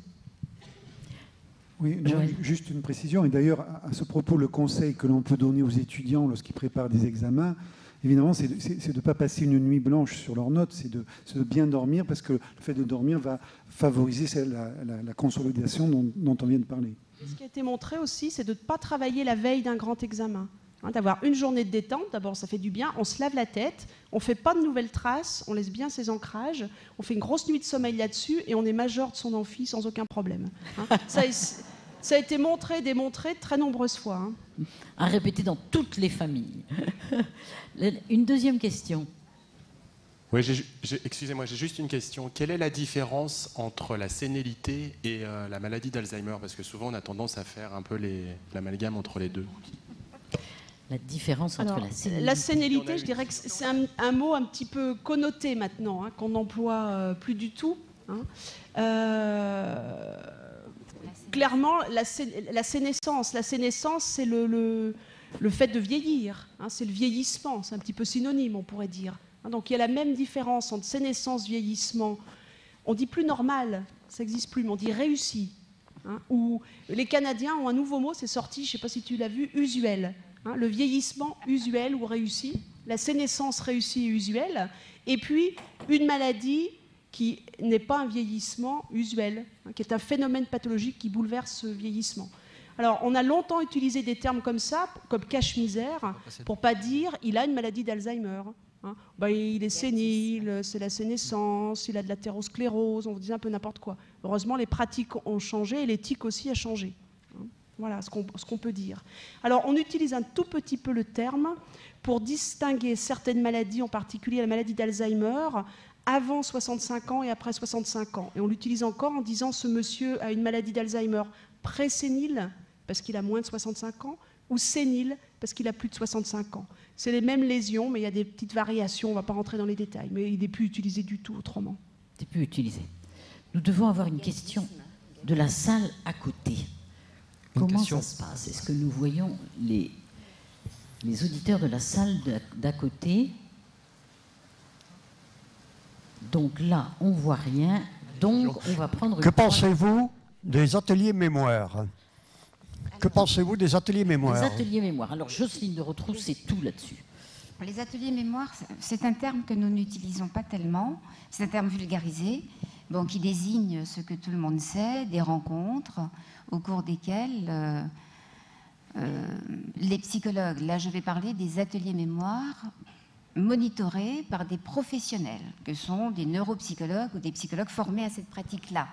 Donc j'en pense le plus grand bien, puisque j'ai initié ces ateliers en 1986, à une époque où mémoire, l'entraînement de la mémoire avait une connotation un petit peu philosophique, sans aucun aspect péjoratif par rapport à ça, mais progressivement, les ateliers mémoire deviennent de plus en plus scientifiques, c'est-à-dire que, premièrement, ils ne doivent être proposés que par des professionnels formés. Et les ateliers mémoire ont pour objectif d'expliquer déjà, d'apporter des explications, des informations sur le fonctionnement du cerveau, le fonctionnement des différentes mémoires, le fonctionnement l'influence des facteurs susceptibles d'altérer, d'avoir un effet néfaste sur le cerveau et par conséquent sur la cognition, et également d'apporter des connaissances sur les stratégies qui, de manière très spécifique, vont optimiser le fonctionnement de mémoire spécifiques. On ne fera pas travailler la mémoire des mots, puisque la mémoire des mots fait partie des plaintes les plus fréquentes, des noms propres. Par exemple, de la même manière qu'on fera travailler la mémoire de l'emplacement de ses affaires ou la mémoire des itinéraires. Dans ces ateliers mémoire, tels que nous les concevons, donc par des professionnels formés, qui apportent donc des explications, des informations sur le cerveau, les différents types de mémoire et toutes les fonctions dont dépend la mémoire, il y a énormément de convivialité. Ce sont aussi des outils de convivialité, parce qu'on a compris très tôt qu'il était important pour optimiser son fonctionnement cognitif. D'ailleurs, c'est la raison pour laquelle nous ne parlons pas d'atelier mémoire, nous parlons plutôt de programmes de stimulation cognitive et psychosociale, et nous ajoutons des programmes écologiques, c'est-à-dire qui correspondent vraiment aux vrais besoins dans la vraie vie. Donc on ne passe pas de temps sur la répétition de fables. Si les personnes ont du plaisir à faire ça, on les encourage à le faire, mais dans un programme de stimulation, il y a vraiment des explications, des informations, et on pointe de manière très spécifique l'utilisation de stratégies, de techniques, de méthodes qui vont non seulement optimiser le fonctionnement des mémoires, le fonctionnement cognitif en général, mais la finalité, c'est toujours l'autogestion, c'est-à-dire acquérir des outils intellectuels qui permettront de mieux gérer le stress, de faire face aux difficultés de la vie quotidienne en vieillissant, difficultés mnésiques en particulier, mais également l'épanouissement personnel, l'épanouissement psychosocial, c'est indissociable. Donc il y a des dérives, il y a eu énormément de dérives. Dans les années 80, 90, il y avait des animations mémoire, des animations, des ateliers sauvages. N'importe qui, avec beaucoup de bonne volonté, proposait de se réunir pour parler de l'actualité. Bon, ça pouvait peut-être pas faire de tort, mais je crois qu'aujourd'hui, les travaux sont là. En tout cas, les spécialistes essaient de mettre en place des études scientifiques qui démontrent l'impact sur la mémoire de ces programmes de stimulation cognitive, en dissociant l'impact cognitif par rapport à l'impact psychosocial. Donc c'est très compliqué, ça nécessite beaucoup de travaux et c'est un énorme chantier. Donc j'en pense du bien, lorsque c'est bien fait par des professionnels formés. Mais attention aux dérives, là aussi. Une autre question. Oui, monsieur ? Oui, je suis surpris qu'on ne parle pas de l'ictus amnésique. Est-ce que c'est quelque chose qui peut amener à des pertes de mémoire fréquentes, plus souvent, etc. Catherine ? Alors ça, c'est un exemple de pathologie, c'est un exemple de trouble de mémoire transitoire. C'est l'hippocampe, enfin du moins c'est ce qu'on suppose, qui tout d'un coup dysfonctionne et, pour parler vulgairement, on n'imprime plus. On n'imprime plus entre 4 et 24 heures. Donc on fonctionne par contre parfaitement bien au niveau procédural. Donc on est par exemple dans sa voiture, on s'arrête au feu rouge, on redémarre au feu vert, on fait tout ce qu'on a, mais par contre on répète sans arrêt les mêmes questions itératives si jamais il y a quelqu'un à côté de soi, du genre mais on est où, qu'est-ce que je fais, quelle heure il est, quel jour on est, etc. Parce que la mémoire se déroule comme ça sans rien fixer. Souvent, on a un petit débord pour les souvenirs les plus récents qui ne sont pas encore bien consolidés. Et pendant ce temps de l'ictus amnésique, on ne se souvient pas, là encore, pourquoi son épouse a une robe rouge, parce qu'elle l'a achetée 8 jours avant et qu'on ne se rappelle absolument pas de cette robe. Voilà. L'ictus amnésique, c'est un peu mystérieux. On suppose que c'est une panne momentanée de la mémoire, qui parfois récidive, mais c'est rare, qui survient dans des contextes très particuliers, souvent chez des personnes hypertendues, souvent chez des personnes migraineuses, souvent lors d'efforts physiques, lors d'émotions violentes, lors de la prise de certains traitements. Enfin, il y a tout un ensemble de choses qui peut favoriser tout ça, mais ce qu'on sait, c'est que ça n'a pas de caractère de gravité pour le développement de maladies futures. On ne fera pas plus d'accidents vasculaires cérébraux, d'attaques, on ne fera pas plus de maladies de la mémoire. C'est une panne momentanée, ça se remet en route, et c'est pas plus que ça. Donc pas inquiétant. Pas inquiétant, mais quand on vit ça, c'est absolument c'est difficile sidérant. de ne pas s'inquiéter quand on a en effet subi... c'est paniquant. Alors, j'avais vu comme ça une personne faire ça, et du reste, on a écrit un livre avec Michel Puel cette année sur la mémoire, et on a raconté cette histoire, parce qu'elle est très jolie. Et il y a un monsieur comme ça qui se met à plus se rappeler, donc il demande à son épouse, mais quelle heure il est, etc. Et cette dame savait ce que c'était, parce que quelqu'un de sa famille avait déjà fait ça. Donc elle a pris un grand papier et elle a écrit « Tu as une panne momentanée de la mémoire ». Voilà. Mais, et ça a très bien marché, sauf qu'évidemment, si on n'a jamais vécu ça, c'est épouvantable. On prend son patient sous le bras, on part aux urgences et on dit « Qu'est-ce qui arrive ? Qu'est-ce qui arrive ?» Voilà. Oui, bien sûr, bien évidemment. Une autre question ? Si l'on veut faire un contrôle de sa mémoire, comment faut-il procéder ? Alors, contrôle de sa mémoire. Je ne sais pas ce que ça veut dire, contrôle de sa mémoire. Parce que vous avez dit tout à l'heure, pour voir où est-ce qu'on en est. Oui. On ne fait pas de contrôle pour voir où on en est. Non, mais je veux dire, ça ne veut rien dire. Hein. On contrôle une difficulté éventuelle de mémoire ou une plainte éventuelle de mémoire. Mais on ne mesure pas la mémoire un jour X pour voir comment elle fonctionne. Vu qu'il n'y a pas une personne ici qui fonctionne de la même façon, on n'en saura rien. On mesure un trouble. Donc déjà, on en parle à son médecin, on explique de quoi on se plaint et on voit quel type de bilan il faut prévoir pour mesurer ce trouble. Donc la réponse à madame, c'est d'abord d'en parler à son médecin traitant. Le médecin traitant fera, s'il est formé, s'il peut le faire, s'il a acquis une formation pour le faire, il fera déjà des premiers tests de repérage. Et en fonction de ces tests, il orientera ou non son patient vers une consultation spécialisée. Donc les consultations spécialisées reçoivent les personnes avec un courrier du médecin traitant.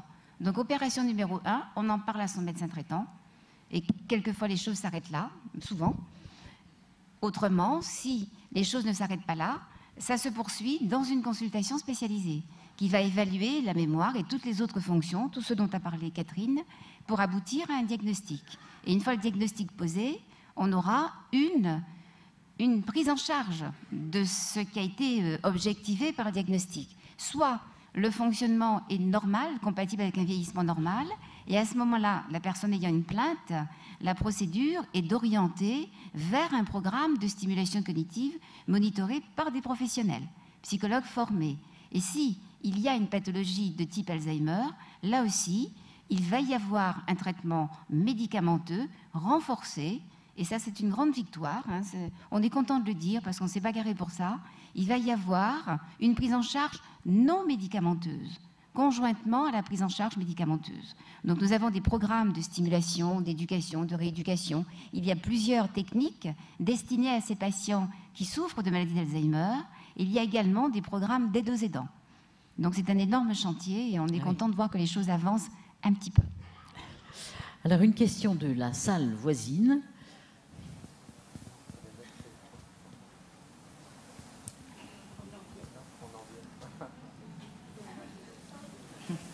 Alors, la salle voisine. Pardon. Voilà. Il ne marche pas. Alors, ça vient d'être fait, la salle voisine. C'était une question de la salle voisine. Ah bon, alors écoutez, dans cette salle-ci, qui veut prendre la parole ? Madame. Vous voulez voir les 11 règles d'or ? Voilà. Est-ce qu'on peut reprojeter la diapo avec les 11 règles d'or ? J'étais sûre. Vous en rappelez de combien ? Justement, on va le faire. Vous en avez mémorisé Donc voilà combien ? le contenu d'un atelier mémoire aujourd'hui. Donc vous voyez, on est très loin des répétitions. C'est un programme de stimulation cognitive et chacune de ces petites pièces du puzzle est expliquée, développée, et ça nous permet de souligner ce message que pour garder sa tête, il faut réunir un certain nombre de facteurs. Il y a des facteurs sur lesquels nous ne savons pas agir aujourd'hui. Le patrimoine génétique, on en est au balbutiement. On ne sait pas agir sur ce facteur-là. En revanche, tous les autres facteurs sont des facteurs sur lesquels nous savons aujourd'hui et sur lesquels nous devons agir. Donc c'est tout à fait le contenu condensé des nouveaux programmes de prévention pour une bonne santé cognitive. Et ce sont des programmes de mieux vivre. Donc il faut bien conclure, en tout cas en ce qui me concerne, je crois qu'un des messages qu'on aurait aimé vous faire passer, c'est que pour garder sa tête, il faut aimer la vie. Il faut rester curieux des autres, curieux de soi, et aimer la vie. Merci.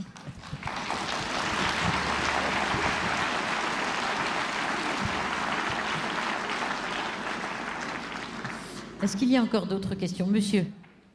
Comment est-ce que vous expliquez qu'on peut créer des faux souvenirs, y compris des choses très, très précises, avec des conséquences malheureusement très graves, avec des plaintes d'inceste totalement imaginées ?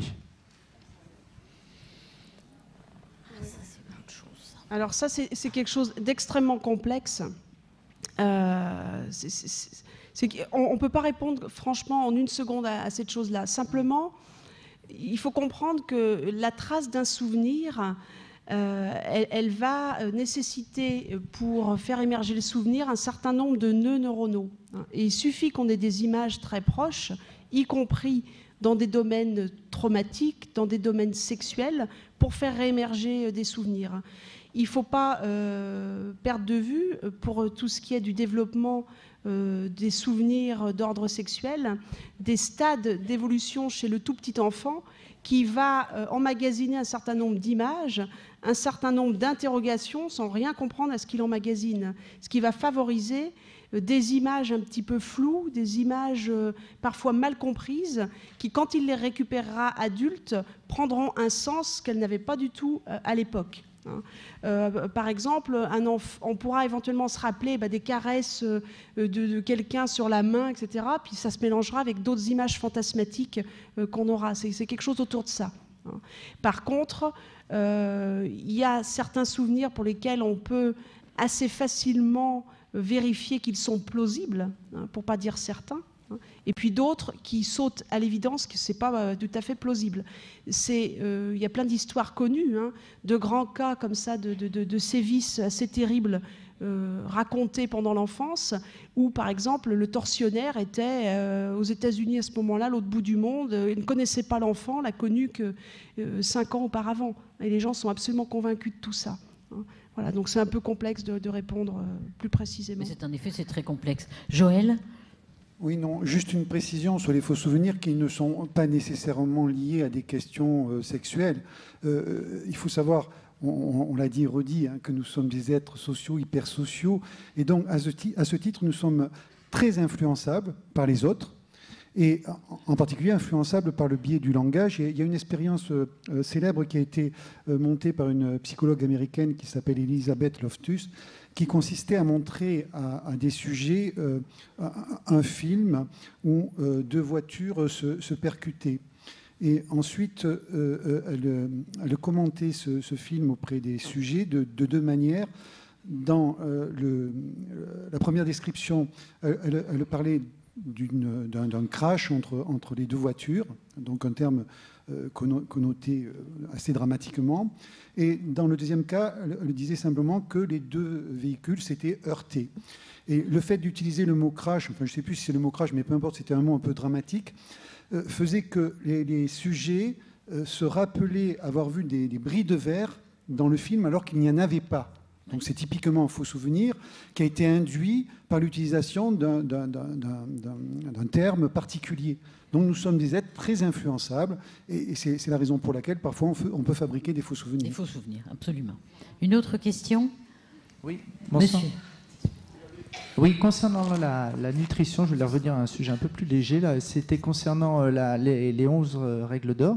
On a vu effectivement qu'au niveau des médicaments, il n'y avait pas quelque chose qui favorisait la mémoire. J'ai lu effectivement qu'il y avait une enquête concernant le thé vert qui contient des antioxydants qui permettent de lutter contre la maladie d'Alzheimer. Je voulais juste avoir un petit peu votre avis sur les antioxydants par rapport au vieillissement cérébral. Alors, les antioxydants, il y a toute une littérature actuellement. C'est clair que c'est une des pistes peut-être protectrices pour le développement de la maladie d'Alzheimer. Attention, ça ne préviendrait pas la maladie d'Alzheimer, mais c'est comme l'exercice physique, l'hygiène de vie, ça décalerait peut-être un petit peu la survenue de la maladie. Dans les antioxydants, les seules études qui montrent des résultats vraiment significatifs, assez bien contrôlés, mais c'est compliqué parce qu'à partir de quand il faut les prendre, ces antioxydants? Depuis qu'on est né? Dans quel contexte? Enfin, il y a d'autres facteurs environnementaux autour. C'est une première étude qui concerne les fruits rouges, principalement les myrtilles et les cassis. Alors mangez-en tous les jours si vous voulez, ça ne doit pas pouvoir nuire. Mais à partir de quel âge? En quelle quantité? C'est ça le problème. Et l'autre étude, ça concerne le soja, et c'est des études qui sont faites en particulier dans les pays d'Asie, entre autres en Corée. Il y a aussi les vieilles études épidémiologiques qui suggèrent l'importance des antioxydants, en particulier l'étude en France dans la région Aquitaine, PACWID, dont vous avez peut-être entendu parler, qui avait montré qu'un des facteurs de protection par rapport à un bon vieillissement, non pas qu'on ne faisait pas de maladie d'Alzheimer, mais qu'on la faisait un petit peu plus tard, qu'on vieillissait mieux du point de vue cognitif, c'était lorsqu'on buvait une consommation modérée mais régulière de vin. Alors, pour les dames, c'était un verre de vin rouge par jour, mais pas plus. Et pour les messieurs, pas de chance, 3 verres. Voilà. Alors, ça fait rire tout le monde. Bon, bien, c'est sûr, c'est rigolo. Le problème, c'est que l'étude s'est répliquée en Argentine. Oui, absolument. Et s'est répliquée en Hollande avec une certaine bière, une bière ambrée. Ne me demandez pas laquelle. Bon. Et en fait, l'explication, elle est toute bête, c'est que dans tous ces produits, il y a du tanin. Et il y a du tanin très riche en vitamine E, très riche en antioxydants. Donc, pourquoi pas les antioxydants? Mais ça ne doit pas vous faire dire je vais manger de la vitamine E tous les jours. Après tout, c'est facile parce que comme ça, je prends des antioxydants. Parce que assez rapidement, probablement 1,5 gramme par jour, c'est un produit qui est cancérigène. Donc, j'aurais envie de dire, comme Jocelyne a dit tout à l'heure, il faut bien vivre, il faut faire excès de rien. C'est la voie du milieu. Il ne faut pas manger trop de fruits rouges, il faut manger un peu, puis voilà. En tout cas, on connaît les effets délétères des excès en tout genre. L'alcool est bon pour la santé, évidemment. C'est l'alcoolisme qui est à bannir. C'est comme les excès de matières grasses, c'est pareil. Il en faut des matières grasses, mais ce sont les excès qui ont des effets délétères. Donc, le bon sens, et les travaux le démontrent également, une alimentation équilibrée, variée, joue un rôle non négligeable sur le cerveau. Ce qu'on a dans l'assiette, on le retrouve dans le sang. Et ce qu'on a dans le sang peut jouer un rôle protecteur ou délétère, néfaste, sur le cerveau et par conséquent sur la cognition et sur la mémoire. Nous allons prendre peut-être une dernière question parce que le phosphore, ça n'a jamais servi à rien sur la mémoire. Mais les oméga, mais c'est les oméga 3 qui sont dans les poissons qui peut-être jouent ce rôle de protecteur, etc. Donc prenez pas du phosphore en pilule, ça vous fera rien du tout. Mais mangez du poisson, ça vous fera beaucoup de bien. Une autre question, madame. J'aurais voulu vous demander quel était l'impact de la prise de somnifères, ou plus exactement d'inducteurs de sommeil, alors il ne faut pas le nommer le Stilnox, sur la mémoire. Est-ce que ça entame la mémoire? Est-ce que ça défavorise la mémorisation? Merci de votre réponse. Alors, si vous ne dormez pas, vous allez certainement abîmer votre mémoire. Donc quand même, il vaut mieux dormir. Le problème des hypnotiques, celui que vous citez ou plein d'autres, c'est que c'est des traitements temporaires. C'est des traitements qu'on prend maximum 3 semaines. Parce qu'on vient de faire un grand voyage transatlantique, on est complètement décalé, on n'arrive plus à dormir, il faut se recaler. Mais ce n'est pas des traitements qui doivent être prescrits de façon durable. Ils n'ont pas d'effet sur la mémoire, ils ne vont pas vous donner une maladie d'Alzheimer ou je ne sais quoi. Mais ils vont évidemment fragiliser la consolidation pendant le sommeil parce que vos rêves seront de moins bonne qualité. Et ils peuvent avoir éventuellement quelques petits effets délétères sur vos capacités d'attention, de concentration, de mémoire de travail, c'est-à-dire être capable de faire plusieurs choses à la fois, d'être pas trop sensible aux interférences si on vous dérange. Donc, dans l'immédiat, ça sera quand même des traitements qu'on évite autant qu'on peut. Quand on dort mal, il vaut mieux essayer de faire un bilan de sommeil ou de réfléchir pourquoi on dort mal, quels sont les facteurs des troubles du sommeil pour essayer de les corriger, y compris par des traitements antidépresseurs si le trouble de sommeil est dû à un problème dépressif. Parce qu'un traitement antidépresseur bien pris, bien prescrit, qui corrige un trouble dépressif et un trouble du sommeil, améliore la mémoire. Encore une dernière question. Alors. Est-ce qu'il y a des liens, et lesquels, entre la fonction mémoire et la fonction imagination? Alors, l'imagination, certainement. Nous avons une technique. Alors, on ne parle pas beaucoup d'imagination dans nos milieux, à tort, probablement. On parlerait plutôt d'imagerie, c'est-à-dire de capacité à voyager dans sa tête, à fabriquer des images mentales, à les combiner, à les manipuler. Mais je pense que l'imaginaire a certainement un rôle favorable. Et l'imagination aussi. puisque l'imagination peut conduire à la créativité, peut conduire à l'humour, à toute une série de soupapes qui soulagent les surcharges. Quand on a une mémoire surchargée, quand on est stressé, de se poser et de voyager mentalement, ça ne peut être que bénéfique. Donc on connaît les vertus du repos, de la détente et du voyage, du rêve. Par conséquent, l'imaginaire, la réponse serait oui. Maintenant, vous voulez compléter? Joël Cando. Les êtres humains ont une aptitude qui signe peut-être l'identité de notre espèce. C'est l'aptitude à voyager dans le temps. Dans la littérature, on appelle ça le mental time travel, c'est-à-dire notre aptitude aussi bien à nous tourner vers le passé, à essayer de retrouver le passé, que celle qui consiste à imaginer le futur. Et bon, comme je l'ai dit au début de ce débat, on sait que l'hippocampe joue un rôle à la fois pour cette aptitude qui nous permet de nous tourner vers le passé et cette aptitude qui nous permet d'imaginer. Donc il y a un lien évident entre la mémoire et l'imagination. Alors la dernière question, monsieur. Comment expliquer le phénomène de déjà-vu? Ouh là là là là. Alors, c'est là encore un petit peu complexe. Hein. Il y a plusieurs explications. Hein. Une des premières explications, c'est la trace d'un souvenir très proche d'une autre.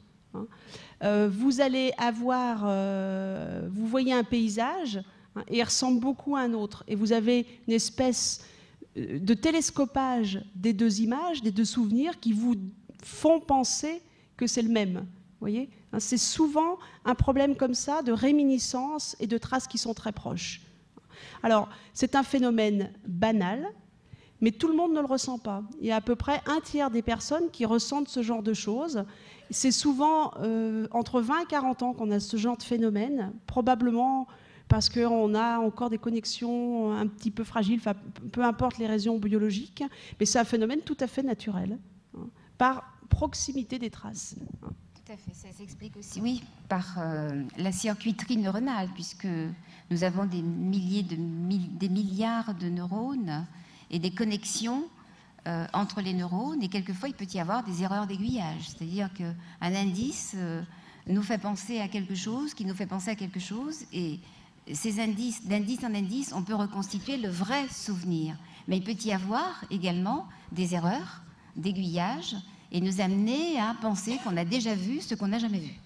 Donc les faux souvenirs existent et l'organisation neuronale apporte un petit éclairage sur la compréhension de ces phénomènes-là. Sinon, il y a de vraies maladies avec des fausses reconnaissances. Et là, il s'agit vraiment de lésions dans des zones tout à fait précises du cerveau. Mais là, on est dans la pathologie. Sur ces bonnes paroles, il nous reste à vous souhaiter une bonne soirée. N'oubliez pas ce que vous a dit Jocelyne de Rotrou.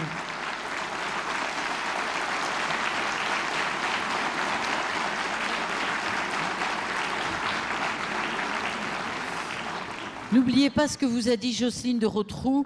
Gardez sa tête. Pour garder sa tête, il faut aimer la vie. Alors, ils vous attendent tous les trois là-haut, où ils vont vous dédicacer leur dernier livre. Merci, bonsoir.